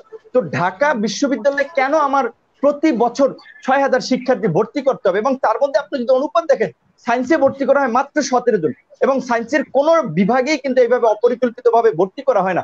কাজে শিক্ষকরা এই যে দলীয় সংকীর্ণ রাজনীতির কারণে যে বিশ্ববিদ্যালয়ের সার্বিক শিক্ষা কার্যক্রমকে বাধাগ্রস্ত করে এবং অনেক অপরিকল্পিত কাজ করে থাকে, সেটি কিন্তু আমাদের কাছে স্পষ্ট। আজকে আপনি ঢাকা বিশ্ববিদ্যালয়ের একটা ভবন, যে শেখ রাসেল টাওয়ার, দেখেন রাস্তার মাঝে হয়েছে। ঢাকা বিশ্ববিদ্যালয় যদি এরকম একটা অসুন্দর কাজ করে, এরকম একটা কাজ করে, সেটা জাতিকে কি মেসেজ দেয়? ঢাকা ভবন আপনার হওয়ার জন্য আমার আপত্তি নেই, কিন্তু একটু সাইড নিয়ে তো করা যেত, রাস্তাটা তো একটু রাখা যেত। আপনি ঢাকা বিশ্ববিদ্যালয় থেকে শহীদ মিনারের পথে যদি যান, শিববাড়ি মোড়ে দেখবেন যে ভবনটা কি বেখাপ্পা করা হয়েছে। ঠিক একইভাবে শিক্ষা প্রতিষ্ঠান নিয়ে অনেক ধরনের সিদ্ধান্ত নেওয়া হয়, যাদের যোগ্যতা নাই সেই সমস্ত লোকগুলো রয়েছে আপনার গুরুত্বপূর্ণ পদে। এ কারণেও আমরা অনেক গুরুত্বপূর্ণ বা অনেক যুগোপযোগী সিদ্ধান্তে আসতে পারি না। এটাও সত্য। আর আপনি যে জিনিসটা বলছেন আন্তর্জাতিক প্রেক্ষাপট নিয়ে, এটা ঠিক। সাদ্দাম হোসেনও বাংলাদেশের পাশাপাশি আমাদের পার্শ্ববর্তী দেশ ভারতের শিক্ষা প্রতিষ্ঠানের বিষয়টি তুলনা করেছেন। আমি একটা কথা বলি, আমরা একটা অপরাধকে দিয়ে আরেকটা অপরাধকে মূল্যায়ন করতে পারি না। তিনি যেমনটি বললেন যে আপনার ওখানকার শিক্ষার্থী ইউনিয়ন বা শিক্ষার্থীদের সংগঠনগুলো চাঁদা নেয়ার জন্য তাদের চাঁদাবাজি হয়, সেখানে ফি নিয়ে থাকে, তাই বলে কি আমরা এখানে নেবো? এটা আসলে হতে পারে না। আর আপনি যেটা বললেন গ্রেটার কথা, যে সে দেখেন একটা অষ্টম শ্রেণীর ছাত্রী সারা বিশ্বকে যেভাবে পরিবেশের বিষয়ে যে চোখে আঙ্গুল দিয়ে দেখিয়ে দিল উন্নয়নের কথা, এবং আমরা যে উন্নয়ন করতে গিয়ে যে পরিবেশের ধ্বংস করছি, আমাদের দেশের কথাই ভাবেন। এই যে রামপাল যে বিদ্যুৎ কেন্দ্র হলো, সেই বিদ্যুৎ কেন্দ্র নিয়ে আমরা দেশে আন্দোলন করলাম, সেই আন্দোলনকে সরকার এক প্রকারের তারা একটা বিরোধী, সরকার বিরোধী আন্দোলন হিসেবে ট্রিট করলো। অথচ আমরা তো পরিবেশের জায়গা থেকে, পরিবেশকে রক্ষার জন্য আমরা এটার বিরোধিতা করেছিলাম। তারপরে যেখানে সারা বিশ্ব কয়লা ভিত্তিক বিদ্যুৎ কেন্দ্র থেকে বের হয়ে যাচ্ছে, সেখানে আমরা আপনার রূপপুরে পারমাণবিক বিদ্যুৎ কেন্দ্র করছি, আপনার পায়রাতে, কুয়াকাটার পায়রাতে আমরা তাপবিদ্যুৎ বিদ্যুৎ কেন্দ্র করছি। আপনি এই যে বিদ্যুৎ কেন্দ্রগুলো করছেন, এখানের আপনার ম্যান পাওয়ার ইঞ্জিনিয়ার গুলো বাইরের। আপনার দেশে তো যদিও আমরা এই পরিবেশ বিধ্বংসী উন্নয়ন কর্মকাণ্ডের বিরোধী, তারপরেও দেখেন এই যে কয়লা ভিত্তিক বিদ্যুৎ কেন্দ্র, মেট্রো রেল দেখাশোনার জন্য, পদ্মা সেতুর মতো বড় প্রকল্পের দক্ষ মানব সম্পদ তৈরির জন্য, আমরা তো বিশ্ববিদ্যালয়গুলো সেই সাবজেক্ট গুলো খুলছি না। আমরা তো এই যে যুগের সাথে, আজকে বলছে ডিজিটাল যুগ, অনলাইনের বিপ্লব হচ্ছে, আমরা তো নতুন নতুন ক্রিয়েটিভ আইডিয়া গুলো যাতে শিক্ষার্থীরা অ্যাকোমোডেট করতে পারে সেই জন্য ইনোভেটিভ বিভাগগুলো খুলছি না। আমরা খুলছি সমাজ বিজ্ঞান, ওই অর্থনীতি, পৌরনীতি, আপনার ইসলামের ইতিহাস, পালি সংস্কৃতির মধ্যে সীমাবদ্ধ থাকলাম। এবং পরিবেশের কথাটি যেটা বলছেন, আমাদেরকে অবশ্যই, যেখানে আমরা বলছি যে বারবার বিশেষজ্ঞরা আমাদেরকে ওয়ার্নিং দিচ্ছে যে আপনার অ্যান্টার্কটিকা মহাদেশের বরফ গলছে, পরিবেশে বিপর্যয় হচ্ছে, ওজোন লেয়ার ধ্বংস হচ্ছে। আজকে উন্নত বিশ্বগুলো তো তারা একেবারে পরিবেশের যেটা বলে যে ক্ষতি করেই যাচ্ছে, কিন্তু আমরা যে এই যে সমুদ্র তীরবর্তী দেশ বাংলাদেশের মতো দেশগুলো, আমরা কি আমাদের দেশের পরিবেশের ভারসাম্য রক্ষায় আমরা কি যথেষ্ট পদক্ষেপ নিচ্ছি? আমাদের সরকারগুলো কি সেই ধরনের পদক্ষেপ নিচ্ছে না। সে কারণে তো স্বাভাবিকভাবেই বলা চলে এই যে আপনার স্বাভাবিক সময় যে দুর্নীতি, মানবতা বিরোধী কর্মকাণ্ড, পরিবেশ বিধ্বংসী কর্মকাণ্ড হয়ে থাকে, তার চেয়ে তো এই অস্বাভাবিক সময় ভালো। জি, সেটা বলছিলেন, ফিরতে চাই কিনা আসলে সেটাই বলছিলাম। এখন এই করোনাকালীন সময় আমরা বলছি, দেখেন আপনি একজন শিক্ষক হিসেবে এখানে ছাত্রলীগের নেতা রয়েছেন, ছাত্র দলের নেতা রয়েছেন, বাম সংগঠনের নেতা লিটন নন্দী রয়েছেন, তাদের কাজগুলো দেখেন যে ছাত্রলীগ, ছাত্র দল সবাই ধান কেটে দিচ্ছে কৃষকের। আমার সংগঠন ছাত্র অধিকার পরিষদও কৃষকের ধান কেটে তাদেরকে সহযোগিতা করছে। ছাত্র ইউনিয়ন হ্যান্ড স্যানিটাইজার বানাচ্ছে। আমরা অন্যান্য ছাত্র সংগঠনগুলো মানুষকে খাদ্য সহায়তা দিচ্ছে। এই যে একটা মানবিক পরিচয় আমরা দেখতে পাচ্ছি ছাত্র সংগঠনগুলোর মধ্যে, বিভিন্ন ব্যক্তি প্রতিষ্ঠানের মধ্যে। আবার দেখতে পাচ্ছি আপনার এই করোনাকালীন সময় ভুয়া করোনার রিপোর্ট তৈরি করে বিদেশে লোক পাঠিয়ে দিচ্ছে, তারা দেশের ভাবমূর্তি ক্ষুণ্ণ করছে এবং বাংলাদেশের শ্রম বাজারে আপনার বিরূপ প্রভাব ফেলছে। এই অমানবিক কাজও কিন্তু আমরা দেখছি। তারা কারা? তারা দেখছি আমরা সরকারেরই কাছের লোকজন। কাজেই সেই চিন্তা ভাবনা করলে তো বলাই যায় যে আমরা আসলে সেই অস্বাভাবিক, ওই স্বাভাবিক সময়ের চেয়ে অস্বাভাবিক সময় ভালো আছি। অন্তত তাদের কাজকর্ম কিছুটা হলে কমেছে। এই যে আপনি অনলাইন ক্লাসের কথা বললেন, শিক্ষকরাই তো আপনার শঙ্কা প্রকাশ করেছে যে তারা অবাধে আলোচনা করতে পারবে কিনা, কারণ এই যে ডিজিটাল নিরাপত্তা আইনে যেভাবে আপনার শিক্ষকদেরকে হয়রানি করছে, ছাত্রদেরকে গ্রেপ্তার করা হচ্ছে, সেখানে আপনি অ্যানথ্রোপোলজির কথা বলেন, সমাজ বিজ্ঞানের কথা বলেন, এই ধরনের ফিলোসফির কথা বলেন, এই বিষয়গুলো পড়তে আসলে এমন বিষয়গুলোর এক্সাম্পল সামনে নিয়ে আসা লাগবে যেগুলো কেউ মামলা করবে যে ধর্মীয় মূল্যবোধে আঘাত, কেউ মামলা করবে যে পলিটিক্যাল সায়েন্স পড়াতে গেলে রাষ্ট্রবিরোধী। আমি এই প্রশ্নটা করব আপনাদেরকে। সাদ্দাম যদি একটু বলেন, আমরা যদি মনে করি যে একাডেমিক ফ্রিডম বলে একটা শব্দ আছে, যে পার্লামেন্টের এমপিরা যতটা ফ্রিডম ভোগ না করে তার চাইতে একাডেমিক ফ্রিডম অনেক বেশি থাকে। আমরা যখন সোশিয়োলজি পড়াই, অ্যানথ্রোপোলজি পড়াই, আমাদের জার্নালিজমেও আমাদের পলিটিক্যাল পার্টিগুলোকে সমালোচনা করতে হয়, ধর্মের উৎপত্তি নিয়ে কিন্তু আমরা কথা বলি, নারী পুরুষের সমস্যা নিয়ে আমাদের কথা বলতে হয়। তো এই প্রশ্নগুলো করতে যে এখন যখন অনলাইনে ক্লাস হবে তো রেকর্ড হয়ে যাবে, রেকর্ড হওয়ার কারণে যদি কোথাও অপব্যাখ্যার সুযোগ থাকে, আপনি জানেন মৌলবাদী ধর্মান্ধ গোষ্ঠী কিন্তু রেডি থাকে, তারা বলবে যে ধর্মের একটা বিরুদ্ধে চলে গেছে, কিংবা সরকার বলতে পারে যে ভাবমূর্তি ক্ষুণ্ণ হচ্ছে। এরকম কিছু কিছু গ্রেপ্তার কিন্তু হয়েছে। আমি উদাহরণ দিতে চাই অমর্ত্য সেনের বিখ্যাত কাজ, যেটা দুর্ভিক্ষ নিয়ে, 1943-এর দুর্ভিক্ষ, যেটার কথা বললে আমাদের জয়নুল আবেদিনের সেই দুর্ভিক্ষের ছবি ভেসে ওঠে। তিনি বলেছেন যে খাদ্যের অভাবে দুর্ভিক্ষ হয় না, 43-এ খাদ্যের অভাব ছিল না, এটা মানব সৃষ্ট দুর্ভিক্ষ। তথ্যের অভাব ছিল, গণমাধ্যমের স্বাধীনতা ছিল না, কোথায় খাবারটি লাগবে কোথায় লাগবে না, এই ডিস্ট্রিবিউশন পলিসির প্রবলেম ছিল। আমাদের সেই বিখ্যাত শেরে বাংলা কিন্তু তখন মুখ্যমন্ত্রী ছিলেন, 50 লক্ষ মানুষ এই বাংলায় মারা গেছে। কাজে অন্য সময়ে তথ্যের স্বাধীনতা যত দরকার, বলা হয় সংকটের সময়, যুদ্ধের সময়, মহামারীর সময় আরো বেশি অবাধ স্বাধীনতা দরকার। না হলে কিন্তু এই মহামারী কিন্তু একটা দুর্ভিক্ষের আলামত তৈরি করতে পারে। তো এই সময় যে ডিজিটাল সিকিউরিটি অ্যাক্ট আমরা যদি বিরুদ্ধে কথা বলেছি, সম্পাদক পরিষদের বিলোপ চেয়েছে, এখনো কিন্তু আমরা দেখছি সাংবাদিককে হাত করা পড়ানো হচ্ছে, সামান্য স্ট্যাটাসের জন্য রোকেয়া বিশ্ববিদ্যালয়ের টিচারকে দেখছি গ্রেপ্তার করা হয়েছে। তো এইসব নিয়ে যদি একটু বলেন যে তাহলে একাডেমিক ফ্রিডমের চর্চা আমি ক্লাসরুমে কিভাবে করব যদি আমার মধ্যে শঙ্কা থাকে। কারণ জ্ঞানের চর্চা বলেছেন যে উচ্চ যেথা শির, চিত্ত যেথা ভয় শূন্য, এটি হচ্ছে একাডেমিক ফ্রিডম। সাদ্দাম। হ্যাঁ স্যার, এই প্রসঙ্গে আপনি এর আগেও প্রশ্ন করেছেন, আমি যেটি আপনি পাঠ্যপুস্তকের সঙ্গে পাঠ্যপুস্তকের সাম্প্রদায়িকীকরণ বা বিভিন্ন মৌলবাদী গোষ্ঠীর যে ফতোয়া সেই অনুযায়ী শিক্ষাক্রমের পরিবর্তন, এটি আমরা তরুণ সমাজ, ঢাকা বিশ্ববিদ্যালয়ের শিক্ষার্থীরা কখনোই সমর্থন করি না। কারণ মৌলবাদী শক্তির সঙ্গে কোনো ধরনের আপোষ নামায় ঢাকা বিশ্ববিদ্যালয়ের শিক্ষার্থীরা স্বাক্ষর করতে চায় না। মুক্তিযুদ্ধের অঙ্গীকারে আমরা শানিত হয়েছি, গণতন্ত্র, ধর্ম নিরপেক্ষতা, এই বোধটি বিশ্ববিদ্যালয়ের শিক্ষার্থীদের মধ্যে, তরুণ প্রজন্মের মধ্যে সবসময় সোচ্চার রয়েছে এবং আমরা প্রত্যাশা করি সকল রাজনৈতিক দল এই বিষয়ে মত প্রকাশ করবে, এটি আমাদের প্রত্যাশা। এবং এটি স্যার, এটি আমি মনে করি যে এটির দুটি দিক রয়েছে। যেমন সরকারকে এই বিষয়ে পদক্ষেপ নিতে হবে, প্রগতিশীলতার প্রশ্নে, ব্যক্তি স্বাধীনতার প্রশ্নে, মতামত প্রকাশের স্বাধীনতার বিষয়ে সরকার যেন রক্ষা কবচ হয়ে থাকে সেটি যেমন নিশ্চিত করতে হবে। একই সঙ্গে আমাদের একটি সামাজিক পরিবর্তন প্রয়োজন। কারণ আমরা দেখি, যেমন ধরুন আমাদের যখন আমরা বিশেষ করে গণজাগরণের আন্দোলনের সময়ে আমাদের যারা লেখালেখি করেছেন, মুক্তিযুদ্ধের পক্ষে, যুদ্ধাপরাধীদের বিচারের দাবিতে যারা লেখালেখি করেছেন, বিভিন্ন বিষয়ে তারা লেখালেখি করেছেন, তখন কিন্তু সমাজই এক ধরনের শরিয়া পুলিশ হয়ে উঠেছে। অনেক সময় সমাজ ফতোয়া দিয়েছে যে এই মানুষটির লেখার অধিকার নেই, তাকে কতল করতে হবে, তার বেঁচে থাকার অধিকার নেই। এই বাস্তবতাটিও কিন্তু রয়েছে। অতএব একই সঙ্গে ছাত্র সংগঠনগুলোর আমাদের দায়িত্ব রয়েছে, আমাদের এই সামাজিক পরিবর্তনের সাংস্কৃতিক অঙ্গীকারের যেন আমরা রূপায়ণ করতে পারি, সমাজকে যেন নতুন ভাবে উদ্বোধিত করতে পারি, বিশ্ব জ্ঞানের সঙ্গে বিশ্ব নাগরিক হয়ে উঠতে পারি, সেটিও একটি ভেবে দেখার বিষয়। আর বিশ্ববিদ্যালয়ের শিক্ষার্থী হিসেবে বিশ্ববিদ্যালয়ের খ্যাতনাম অধ্যাপক হুমায়ুন আজাদকে চাপাতির কূপে তাকে উপন্যাসের মতো ফালি ফালি করে কাটা চাঁদে পরিণত করা হয়েছে। এই বই লেখার জন্য অভিজিৎ ঢাকা বিশ্ববিদ্যালয়ের চত্বরে ফেব্রুয়ারি আমাদের একটা অসাম্প্রদায়িক জায়গা, সেই রকম একটা মাসে কিন্তু তাকে বইমেলার মধ্যে হত্যা করা হয়েছে। তো তাহলে একটা জ্ঞান চিন্তা বদ্ধ জায়গায় তৈরি হবে কিভাবে আসলে? হ্যাঁ, এই মর্মন্তুদ ঘটনাগুলোর সাক্ষীও আমরা হয়েছি এবং আমরা এখনো বাংলা একাডেমিতে বিশেষ করে যখন বইমেলা আসে আমরা দেখতে পাই যে কোন বইটি প্রকাশ করা যাবে, কোন প্রকাশনীর বই প্রকাশ করার অধিকার রয়েছে বা কার বইটি পড়া জায়েজ, এ ধরনের ফতোয়াও কিন্তু আমরা আমাদের এই মৌলবাদী শক্তিগুলোর পক্ষ থেকে, সমাজের একটি অপশক্তির পক্ষ থেকে আমাদের দেখতে পাই। অতএব শুধুমাত্র সরকারের দায়বদ্ধতা নয়, সামাজিক দায়বদ্ধতা রয়েছে এবং সেটি পালন করতে হবে ছাত্র সংগঠনগুলোকে।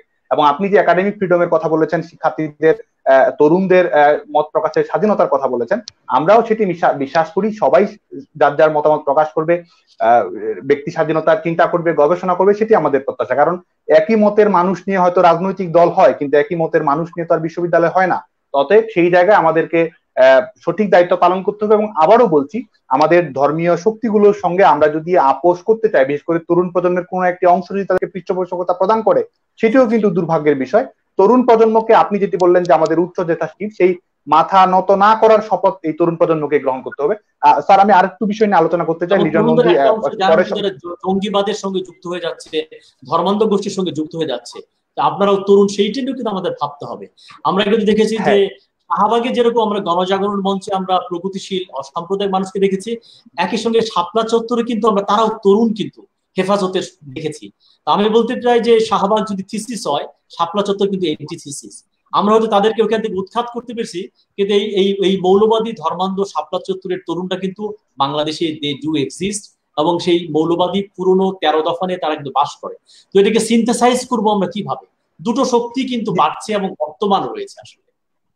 হ্যাঁ, এই চ্যালেঞ্জটি আমাদেরকে নিতে হবে, তরুণ প্রজন্মকে গ্রহণ করতে হবে, বিশ্ববিদ্যালয়কে গ্রহণ করতে হবে, সেটি আমি মনে করি। এবং আমরা, স্যার, আপনি যৌক্তিকভাবেই বলেছেন যে হেফাজতের 13 দফা দাবির সময় রাজনৈতিক দলগুলোর ভূমিকা আমরা দেখেছি। সে সময় আওয়ামী লীগ আক্রান্ত হয়েছে, কমিউনিস্ট পার্টি আক্রান্ত হয়েছে, অথচ এমন রাজনৈতিক দলও বাংলাদেশে রয়েছে যেটি 13 দফাকে সমর্থন দিয়ে ক্ষমতায় যাওয়া না যাওয়ার সিঁড়ি হিসেবে সেটিকে ব্যবহার করতে চাইছে। সেটিও কিন্তু আমাদের জন্য খুবই দুর্ভাগ্যজনক একটি বিষয়। এবং আমি মনে করি যে আপনি যে জায়গা থেকে আলোচনাগুলো করছিলেন, সেই জায়গায় ছাত্র সংগঠনগুলোর ভূমিকা নিয়ে আমি যে বিষয়গুলো বলছিলাম, যে আমাদের পপুলিস্ট আইডিয়া দ্বারা প্রভাবিত হয়ে বা জনপ্রিয়তাবাদী ছাত্র রাজনীতি করতে চেয়ে আমি আপোষ করতে যাব বা কিংবা একটি অ্যাটেনশন সিকার হয়ে একটি সংগঠনের সমর্থন নেওয়ার জন্য সে জায়গায় আত্মসমর্পণ করব, সেটিও কোনোভাবেই বরদাস্ত করার সুযোগ নেই। স্যার, আমি আরেকটু প্রসঙ্গে, ভিন্ন একটি প্রসঙ্গে বলতে চাই। সেটি হচ্ছে, আমি 30 সেকেন্ড সময় নিব। সেটা হচ্ছে আমাদের লিটন নন্দী একটু পরে সম্পৃক্ত হয়েছেন। আমি কিন্তু 86% শিক্ষার্থী, সেটি আমাদের রাকিব ভাই বলেছেন, তার তথ্য বিভ্রাট করেছেন, সেই জায়গা থেকে বলেছে। আমি কিন্তু 14% শিক্ষার্থী যে বঞ্চিত রয়েছে, সেই বঞ্চনার পক্ষে সাফাই গাওয়ার জন্য এই তথ্যটি তুলে ধরিনি। আমি এর আগে আমরা ছাত্রলীগের পক্ষ থেকে বিশ্ববিদ্যালয়ের প্রশাসনকে বলেছি, কোন একজন শিক্ষার্থীও যদি এই অনলাইন এডুকেশন সিস্টেমের কারণে, অনলাইন শিক্ষা প্রদান পদ্ধতির কারণে বঞ্চিত হয়, আমরা সেই বঞ্চিত শিক্ষার্থীর পক্ষে রয়েছি। এবং আমাদের দাবি ছিল যে বিশ্ববিদ্যালয়ের আমাদের ইন্টারনেট ডাটা কিনে দেওয়া, শিক্ষার্থীদেরকে সেই ডিভাইস গুলো কিনে দেওয়া সহ আনুষঙ্গিক সার্বিক ব্যবস্থা গ্রহণ করার পরেই বিশ্ববিদ্যালয়ে যেন অনলাইন শিক্ষা পদ্ধতিতে যায়, সেটি কিন্তু আমরা আনুষ্ঠানিকভাবে দাবি জানিয়েছি। ধন্যবাদ আপনার ব্যাখ্যা দেওয়ার জন্য। আমি একটু রাকিবের কাছে যাব, যেহেতু রাকিব ফিজিক্সের স্টুডেন্ট। আপনি জানেন যে এই যে পৃথিবী সূর্যের চারদিকে ঘোরে, এইটি প্রমাণ করার জন্য গ্যালিলিওকে কিন্তু আটকে রাখা হয়েছিল এবং একসময় বন্দী অবস্থায় তাকে মরতেও হয়েছে। এবং কারা? ওই বাইবেলের যারা মোল্লা, ধর্মান্ধ গোষ্ঠী, পুরোহিত তাকে বাধ্য করেছিল যে তোমাকে বলতে হবে পৃথিবী সূর্যের চারদিকে ঘোরে না। জীবন বাঁচানোর জন্য সে বলেছিল, কিন্তু মোল্লারা চলে যাওয়ার পর সে পা দিয়ে পৃথিবীকে ঠুকে বলছে তবুও সে ঘোরে। আমি খোঁজ নিয়েছি, গ্যালিলিও সমাজ থেকে 400 বছর আগে পৃথিবীর লোক ছিল 80 কোটির মতো। তখন যদি আপনি রেফারেন্ডাম নিতেন, গণভোট দিতেন যে পৃথিবী কি সূর্যের চারদিকে ঘোরে, হ্যাঁ কিংবা না বলো, গ্যালিলিও 1 ভোট পেত। পুরো পৃথিবী তার বিরুদ্ধে ভোট দিত, বাট গ্যালিলিও একা ঠিক, পুরো পৃথিবী ভুল। That is the power of knowledge. কাজে যে মৌলবাদী ধর্মান্ধ হেফাজতের সঙ্গে যদি পাঠ্যপুস্তক জ্ঞানকে আমরা আপোষ করি, তাহলে কিন্তু ওই পৃথিবী সূর্যের চারদিকে ঘুরবে না। যেহেতু ফিজিক্স স্টুডেন্ট, আপনার জন্য এটা বললাম। আসলে এটা কেন হয়? ধন্যবাদ স্যার। তো হেফাজতে ইসলাম সহ বাংলাদেশে যারা মৌলবাদী রাজনীতির সাথে জড়িত, তাদেরকে অবশ্যই আমরা যারা সাধারণ ছাত্র সমাজ এবং তরুণ ছাত্র সমাজ তাদেরকে আমরা ঘৃণা ভরেই প্রত্যাখ্যান করে থাকি। কিন্তু হেফাজতে ইসলামের কিছু বিষয় যে পাঠ্যপুস্তকে তাদের চাপ রয়েছে সেটি যৌক্তিকতা নিয়ে আমি বলবো না। কিন্তু স্যার আপনি এতক্ষণ যাবত যে প্রশ্নটি বলেছিলেন যে হেফাজতে ইসলাম কিন্তু স্যার এখনো তারা আমরা যেটা বলেছি বললে আবার এটা সরকারের বিরোধী হয়ে যায়, আবার কেউ মনে করতে পারে যে আমি সরকার বিরোধী শুধু কথাবার্তা বলি। হেফাজতে ইসলাম কিন্তু স্যার এই সরকারের সাথে আতাত করে এখন পর্যন্ত তাদের নামে যে মামলা হয়েছিল ওই শাপলা চত্বরের পরে এবং আগে পরের ঘটনায় প্রতিটি থানায় প্রায় প্রতিটি উপজেলায় মামলা হয়েছিল তাদের নামে এবং ডকুমেন্টস রয়েছে, কিন্তু সেই মামলাগুলোর কিন্তু স্যার একটি মামলারও কোনো প্রতিবেদন আমরা পাইনি এবং সেই মামলাগুলো কি হয়েছে সেগুলো আমরা জানি না। তো সে কারণে তাদের হয়তো বা আরো বেশি উদ্যোগী মানে রয়েছে সরকারের প্রতি, তাদের কিছুটা প্রেশার বলে হয়তো বা সক্ষতা রয়েছে বলে আমরা যেটা জেনে থাকি, সেটা হয়তো সত্যতা রয়েছে। তো এই যুগে এসে স্যার আমরা যেটা প্রত্যক্ষ করছি যে ধর্মান্ধ রাজনীতি যেটা অবশ্যই সেটা কোনোভাবেই কাম্য না। আমরাও ছাত্রদল সেটার সাথে কোনোভাবে আপোষ করে না ধর্মান্ধ রাজনীতির সাথে। আর করোনা সংকটে স্যার আপনি আরেকটা কথা বলেছেন, আমি ওই বিষয়ে আরেকটা করোনার সময় কিন্তু ধর্মান্ধ মোল্লারা বলেছে যে মুসলিমদের করোনা হবে না, মসজিদ থেকে ঘোষণা দিয়েছে যে থানকুনি পাতা খেলে হবে না, এবং এটা ভারতের ক্ষেত্রে যারা হিন্দু মৌলবাদী তারাও কিন্তু বলেছে গোমূত্র পান করতে বলা হচ্ছে এবং গোমূত্র রমরমা ব্যবসাও শেখানো হচ্ছে। তো একটা বিজ্ঞান মনস্ক আধুনিক অসাম্প্রদায়িক শিক্ষা ব্যবস্থা তো খুবই দরকার, না হলে তো এগুলোই হবে। লিটন নন্দী কি একটু পরে আসেন, ওকে একটু সময় দেওয়া দরকার। লিটন কি একটু বলবেন কিনা? এটা 1947-এ আলবিয়ার কামু একটা বই লিখেছিলেন, বইটার নাম হচ্ছে দ্য প্লেগ। তার আউটসাইডার বইটার নাম জানি, প্লেগটার কথা কম জানি। তো সেখানে একটা উক্তি বলেছেন যে প্লেগ মোকাবেলা করার সবচেয়ে বড় অস্ত্র হচ্ছে অনেস্টি। তিনি প্লেগ মানে কেবল প্লেগ বুঝাননি, প্লেগ মানে যে কোনো মহামারী, যে কোনো যুদ্ধ কিংবা যে কোনো দুর্যোগ। সেই অনেস্টি দিয়ে কি আমরা করোনাকে মোকাবেলা করার চেষ্টা করছি? যখন এরকম শাহেদের মতো লোক এখনো গ্রেপ্তার হলো না, আমরা জানতে পারছি না আসলে। লিটন নন্দী স্যার ধন্যবাদ। আমি অনেকক্ষণ ধরে কানেক্ট ছিলাম কিন্তু আমি আসলে কথা বলার সুযোগ পাচ্ছি না, এবার আশা করি আমি একটু সুযোগ পাবো। সেটি হচ্ছে স্যার দেখেন এখানে অনেক বিষয়গুলো কথা উঠে এসেছে। আপনি একটি কথা বলেছিলেন, নূরকে একটি প্রশ্ন করেছিলেন, ওই প্রশ্নটা একটু দূরে চলে গেছে। গ্রেটা থুনবার্গের একটি কথা দিয়ে প্রশ্ন করেছিলেন যে আমরা আসলে কোন ব্যবস্থায় করোনা এসে আমাদের সামনে কোন ব্যবস্থাকে উন্মোচিত করেছে। দেখেন এমন একটা ব্যবস্থাকে উন্মোচিত করেছে যে আমরা কিন্তু জানতাম না, বিশ্বাস করেন আমিও জানতাম না যে বাংলাদেশের 17 কোটি মানুষের জন্য মাত্র 1000 আইসিইউ রয়েছে সরকারি এবং বেসরকারি ভাবে। আমরা কিন্তু জানতাম না, এবং যার মধ্যে মাত্র সরকারি ভাবে 450 আইসিইউ রয়েছে সারা 17 কোটি মানুষের জন্য। আমরা কিন্তু জানতাম না যে স্বাস্থ্য খাতে আমাদের এত বেহাল দশা, হ্যাঁ, যেখানে মানুষ আসলে কোনো প্রকার স্বাস্থ্য পাচ্ছে না। চট্টগ্রাম আপনি নিশ্চয়ই জানেন যে একজন গর্ভবতী মা 4 দিন হাসপাতাল ঘুরে তিনি কোথাও ভর্তি না হতে না পেরে তিনি মারা গেছেন। সঙ্গে সঙ্গে তার এই নবজাত যে শিশুটি তিনিও জন্মের আগেই তিনি মৃত্যু মুখে পতিত হয়েছে। তো এমন একটি ব্যবস্থা কিন্তু আমাদের সঙ্গে উন্মোচিত করেছে। আমরা কি দেখেছি, বণিক বার্তার একটি রিপোর্ট দেখেছি, এই করোনার সময় যে ত্রাণ বরাদ্দ করা হয়েছে সেটা প্রয়োজনের তুলনায় খুবই অপ্রতুল, কিন্তু যে ত্রাণ বরাদ্দ করা হয়েছে তার 69% ত্রাণ লুটপাট করা হচ্ছে। এখন আপনি যদি দেখেন এই ত্রাণগুলো লুটপাট করেছে কারা? ত্রাণগুলো লুটপাট করেছে এলাকার চেয়ারম্যান, মেম্বার, বিভিন্ন ওয়ার্ড কমিশনার লুটপাট করেছে। এবং আপনি দেখেছেন এই করোনার সময়ও N95 মাস্ক নিয়ে কি কেলেঙ্কারি হলো। এবং আরেকটি সবচেয়ে বিষয় স্যার, এই বিষয়টা আজকে বলতেই হচ্ছে, আমি এটা বলতাম যে ধরেন মানুষ আসলে কতটা নির্লজ্জ হলে, আমি এই শব্দটাকে খুব সচেতন ভাবে ব্যবহার করতে চাই, কতটা নির্লজ্জ হলে যখন আপনি একটা সরকারের সর্বোচ্চ পর্যায়ের মন্ত্রী, তখন আপনার দেশের জনগণ চিকিৎসা না পেয়ে মারা যাচ্ছে আর আপনি তখন কানাডায় যাচ্ছেন না। মাহফুল হানিফ তিনি কানাডায় বসবাস করছেন, অর্থমন্ত্রী তিনি বাইরে গেছেন চিকিৎসা নিতে। মানে এই যে ধরনের নির্লজ্জপনা, আমি খুব স্পেসিফিক ভাবে শব্দটাকে বলতে চাই, মানে একটা মানুষের কতটা নির্লজ্জ হলে এই কাজগুলো করতে পারে, এবং তিনি একটা মন্ত্রী, যে মন্ত্রী কিংবা বিভিন্ন খুব বড় বড় জায়গা দখল করে আছেন। তাই বললাম এই করোনা এসে কিন্তু আমাদেরকে উন্মোচিত করেছে আমাদের স্বাস্থ্য খাতটা কিভাবে বেসরকারীকরণ হয়েছে। পাবলিক হেলথে মাত্র 1675 টাকা জনপ্রতি বরাদ্দ দেওয়া হয়, যেটা হচ্ছে পৃথিবীর সবচেয়ে লোয়েস্টের মধ্যে একটি। এবং করোনা এসে উন্মোচিত করেছে ধনী গরিব বৈষম্যটা কিভাবে। আমরা এত উন্নয়নের কথা বলছি, আমরা বলছি ডিজিটাল বাংলাদেশ অনেক উন্নয়ন, আমরা 2 মাস মানুষকে লকডাউন দিয়ে খাওয়াতে পারি, 2 মাস আমরা একটা মানুষকে ঘরে বসে খাওয়াতে পারিনি। কারণ আমরা যে 2500 টাকা করে 50 লক্ষ পরিবারকে বরাদ্দ দিতে চেয়েছি, সেই 2500 টাকার মধ্যে আমরা দেখেছি একটা ফোন নাম্বার 200 বার ব্যবহার করা হচ্ছে। সেখানে কি পরিমাণ দুর্নীতি করা হচ্ছে, একটা পুরো দুর্নীতিতে নিমজ্জিত একটা দুর্নীতিগ্রস্ত একটি জাতিতে পরিণত হয়েছে। এর পাশাপাশি কি হচ্ছে, যখনই আপনি দুর্নীতির বিরুদ্ধে কথা বলতে যাবেন, যখন আপনি বলবেন স্বাস্থ্য খাতকে কিভাবে স্বাস্থ্যমন্ত্রী ধ্বংস করেছে, শুধু আওয়ামী লীগ না, বিএনপি তারাও স্বাস্থ্য খাতে কখনো জিডিপির 1% বেশি কেউ বরাদ্দ দেয়নি।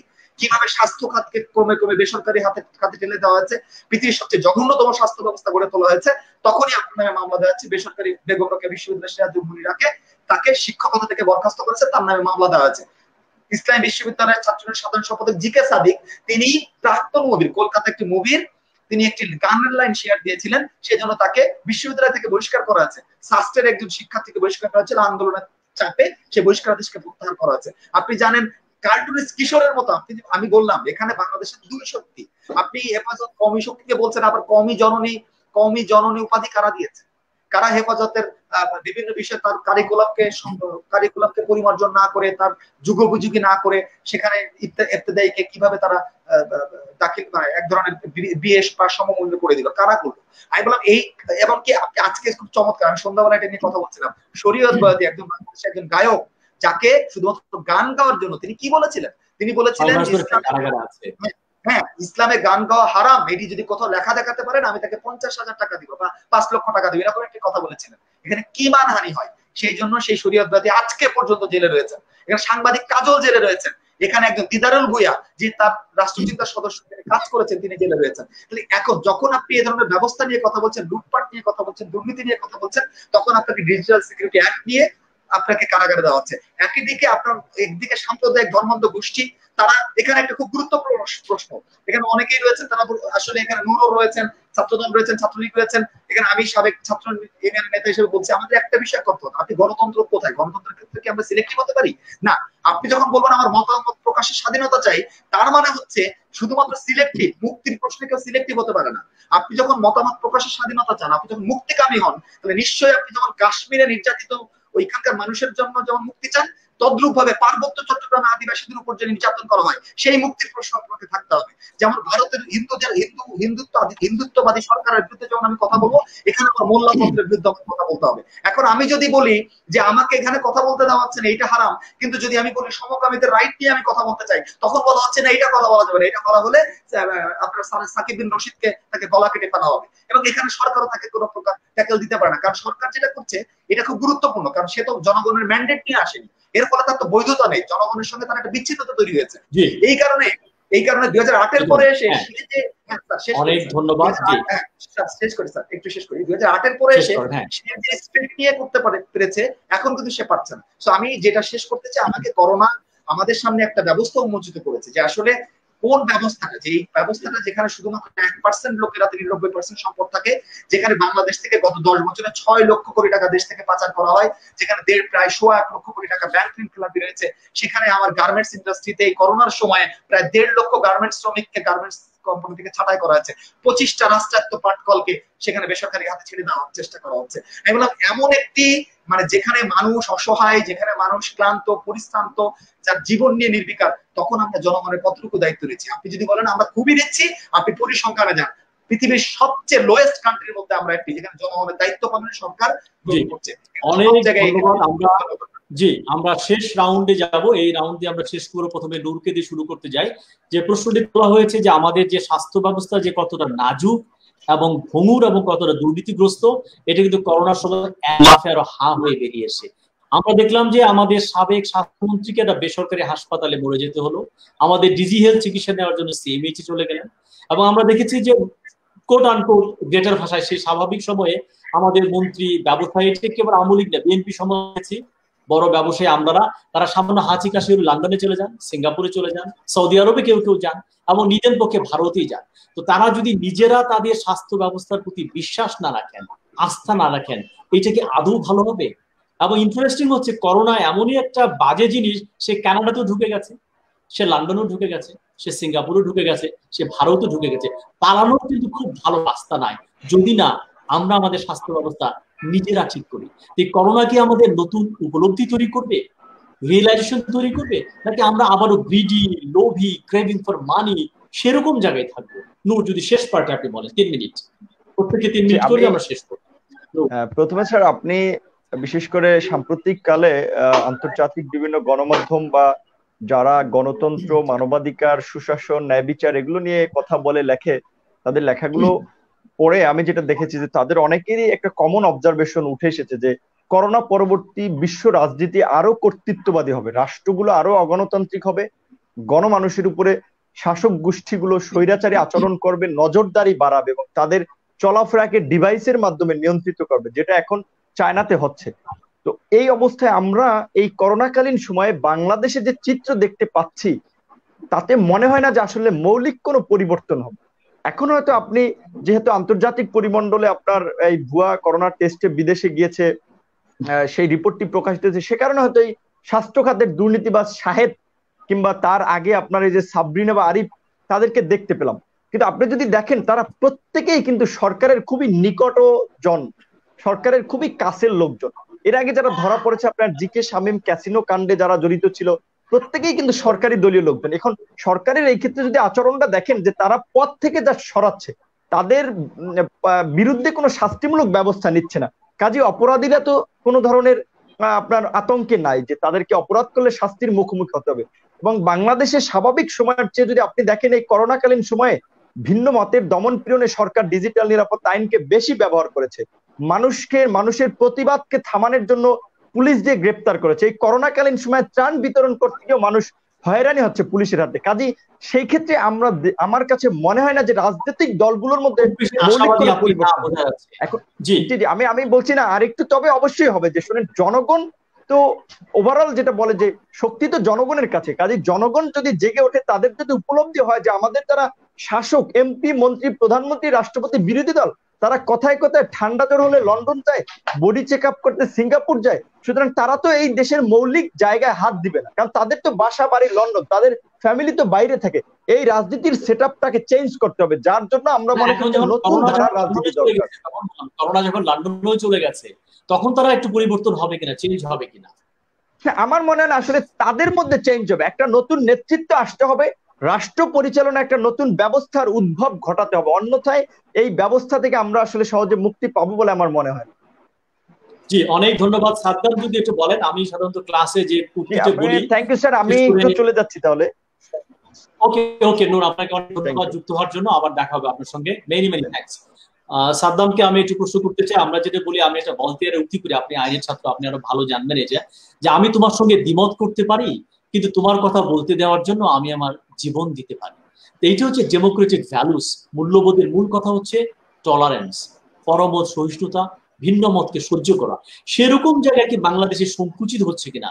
লিটন নন্দী কতগুলো উদাহরণ দিলেন, নাকি এগুলো কেবলই বিচ্ছিন্ন উদাহরণ? সাদ্দাম হাসান। এই জায়গায় অবশ্যই আমাদের পরিবর্তন নিয়ে আসতে হবে। আমাদের গণতান্ত্রিক সহনশীলতা, গণতান্ত্রিক সহিষ্ণুতা, অন্যের মতের প্রতি শ্রদ্ধা এবং অন্যের মত প্রকাশ করতে পারবে এ ব্যাপারে সামাজিক শর্ত, রাষ্ট্রীয় শর্ত, মৌলিক গণতান্ত্রিক শর্ত, এটি আমাদের পরিবর্তন নিয়ে আসতে হবে। এবং এই জায়গায় আমি যেটি বলেছি ইতিমধ্যে, আমাদের সামাজিক সাংস্কৃতিক অঙ্গনে পরিবর্তন প্রয়োজন, রাষ্ট্রের তরফ থেকে অবশ্যই পরিবর্তন প্রয়োজন। এই সহিষ্ণুতার দিকে আমরা ধাবিত হবে বলেই আমি বিশ্বাস করি। এবং যে প্রসঙ্গ নিয়ে আলোচনা হলো, লিটন নন্দী কথা বলেছেন, রাকিব ভাই নূর কথা বলেছেন, আমি ব্যক্তিগতভাবে হতাশ নই। অনেকগুলো তথ্য এখানে দিয়েছে, সবগুলো তথ্যের জবাব এই স্বল্প সময় দেওয়া সম্ভব নয়। অনুষ্ঠানের শেষ প্রান্তে এসেছি আমরা। কিছুদিন আগে জন হপকিন্স বিশ্ববিদ্যালয়, সেটি নিশ্চিতভাবে কোনো রাজনৈতিক প্রতিষ্ঠান নয়, তারা বাংলাদেশ নিয়ে একটি রিপোর্ট দিয়েছে এবং করোনা ক্রাইসিস করার ক্ষেত্রে আমরা কিভাবে রেসপন্স করেছি, বাংলাদেশ সরকার কিভাবে রেসপন্স করেছে, এবং সেই জায়গায় কিন্তু বাংলাদেশ যেভাবে রেসপন্স করেছে সেটি বিশ্বের সবচেয়ে ভালো দেশগুলোর একটি রয়েছে। সংকট নেই, সীমাবদ্ধতা নেই, সেটি আমি বলবো না, কিন্তু শুধুমাত্র রাজনৈতিক ভাবেই দায়ী করার প্রবণতা, এটি সঠিক বলে আমার কাছে মনে হয় না। এবং বিশেষ করে একজন তরুণ হিসেবে আমি মনে করি যে বাংলাদেশের রাষ্ট্রের দায়িত্বে যিনি রয়েছেন, গণপ্রজাতন্ত্রী বাংলাদেশ সরকারের প্রধানমন্ত্রীর দায়িত্বে যিনি রয়েছেন, বঙ্গবন্ধু কন্যা শেখ হাসিনা, তরুণ প্রজন্ম তার উপর ভরসা করে, এবং সেটি শুধুমাত্র ছাত্রলীগ কর্মী হিসেবে আমি মনে করি না, বাংলাদেশের প্রত্যেকটি তরুণী, বেশিরভাগ তরুণী বঙ্গবন্ধু কন্যা শেখ হাসিনার যে রাষ্ট্র পরিচালনা সেই জায়গায় আস্থা রাখে। এবং আপনি যে প্রগতিশীল পরিবর্তনগুলোর কথা বললেন, সেগুলো শেখ হাসিনার মাধ্যমে হওয়া সম্ভব বলে আমরা মনে করি। শেখ হাসিনা আছেন বলেই আশার মিনার কখনো নিষ্প্রদীপ হয় না, শেখ হাসিনা আছেন বলেই বোধের দীপশিখা কখনো নিভে যায় না। আমাদের সমস্যা সংকট যেগুলো রয়েছে সেগুলো আমরা সবার সম্মিলিত প্রচেষ্টায় মোকাবেলা করতে পারবো বলে বিশ্বাস। অনেক ধন্যবাদ সাদ্দাম, একটা আশাবাদ ব্যক্ত করার জন্য। রাকিব, আপনাকে দিয়ে শেষ করব, আপনি কতটা আশাবাদী বাংলাদেশের রাষ্ট্র সমাজ নিয়ে? রাকিব, হ্যাঁ। আমি এতক্ষণ আমাদের সাদ্দাম হোসেনের কথা মনোযোগ সহকারে শুনছিলাম। আমিও আশা করতে চাই যে অবশ্যই সহিষ্ণুতা থাকবে এবং ভিন্ন মত দমন করা হবে না, সর্বক্ষেত্রে সহিষ্ণুতা বজায় থাকবে। কিন্তু একটি বিষয় না বললেন এই করোনা সংকটে, একটা কথা স্যার আমি আপনাকে বলছি, সাবরিনা, ডাক্তার সাবরিনা, তিনি কিন্তু 15,000 করোনা ভুয়া রিপোর্ট দেওয়ার পর ধরা খেয়েছেন। 15,000, এটা কিন্তু একটা ল্যাপটপ দিয়ে দিয়েছেন রিপোর্টটা, ল্যাপটপ থেকে। অনেক বড় সংখ্যা। জি স্যার, এটা একটা ল্যাপটপ থেকে 15,000, আর বাকিগুলো হয়তো প্রকাশ পায়নি কিনা আমি সেই প্রসঙ্গে যাচ্ছি না। তো 15,000 ভুয়া রিপোর্ট দেওয়ার পরে তিনি ধরা খেলেন। একইভাবে সাহেব, এই রিজেন্টের মালিক, তিনি কিন্তু দীর্ঘদিন টকশো করলেন, তার হাসপাতাল চালালেন, একটা ডায়াগনস্টিক সেন্টার থেকে একটা হাসপাতালে রূপান্তর করলেন দীর্ঘদিন। এটা কিন্তু স্যার 1 দিন 2 দিন 7 দিনের ঘটনা না, মাসের পর মাস করে করোনা সংকটের শেষ একটা মিডিল পর্যায়ে এসে তিনি ধরা খেলেন। তো সেহেতু আমি একইভাবে কেসুনুর ক্ষেত্রে যে আমরা ঘটনা দেখেছি স্যার, এটা কিন্তু এমন না যে 1 মাসের ক্ষেত্রে ঘটছে, 6 মাস করে ধরা খেয়েছে। বছরের পর বছর চলার পর একটা সময় এসে তারা ধরা খেয়েছে। সেহেতু আমি আশাবাদী হতে চাই, কিন্তু আমি ব্যক্তিগতভাবে হতাশ যে এই সংকট কতটা ভবিষ্যতে কাটিয়ে উঠবে, হতাশ, কিন্তু আমি আশাবাদী হতে চাই। অনেক ধন্যবাদ রাকিব আপনাকে, সাদ্দাম অনেক ধন্যবাদ, লিটন নন্দী ধন্যবাদ, নূর চলে গেছে তাকে অনেক ধন্যবাদ। আমি খুবই আনন্দিত আমাদের ঢাকা বিশ্ববিদ্যালয়ের শিক্ষার্থী আপনারা যে বুদ্ধিবৃত্তিক ভাবে যে কতটা ভালো চিন্তা করেন দেশ নিয়ে, পৃথিবী নিয়ে। আমার মনে হয় যে এই আজকের অনুষ্ঠানের মধ্য দিয়ে সেটা জাতি একটু হলেও টের পাবে। আমরা চাই আগামীতেও আপনারা আমাদের সঙ্গে যুক্ত হবেন এবং এই গুরুত্বপূর্ণ বিষয়গুলোতে প্রশ্ন তুলবেন। আমি মনে করি যে সমাজে কোনো প্রশ্ন নেই, যে সমাজে কোনো তর্ক নেই, সেটা একটা মৃত সমাজ। আমরা একটা প্রশ্ন বানে জর্জরিত সমাজ চাই, একটা তর্কপ্রিয় সমাজ আমরা আসলে চাই। এবং এটি হচ্ছে গণতান্ত্রিক মূল্যবোধের মূল কথা। সমালোচনা সবসময় থাকবে এবং এই সমালোচনাগুলোকে আমরা গঠনমূলকভাবে রাষ্ট্র নির্মাণের কাজে লাগাবো এবং সেখানে ঢাকা বিশ্ববিদ্যালয় 21 শতকে একটা নেতৃত্বের পথ দেখাবে। সবাই ভালো থাকুন, স্বাস্থ্যবিধি মেনে চলুন, সামাজিক দূরত্ব বজায় রাখুন এবং নিরাপদে থাকুন।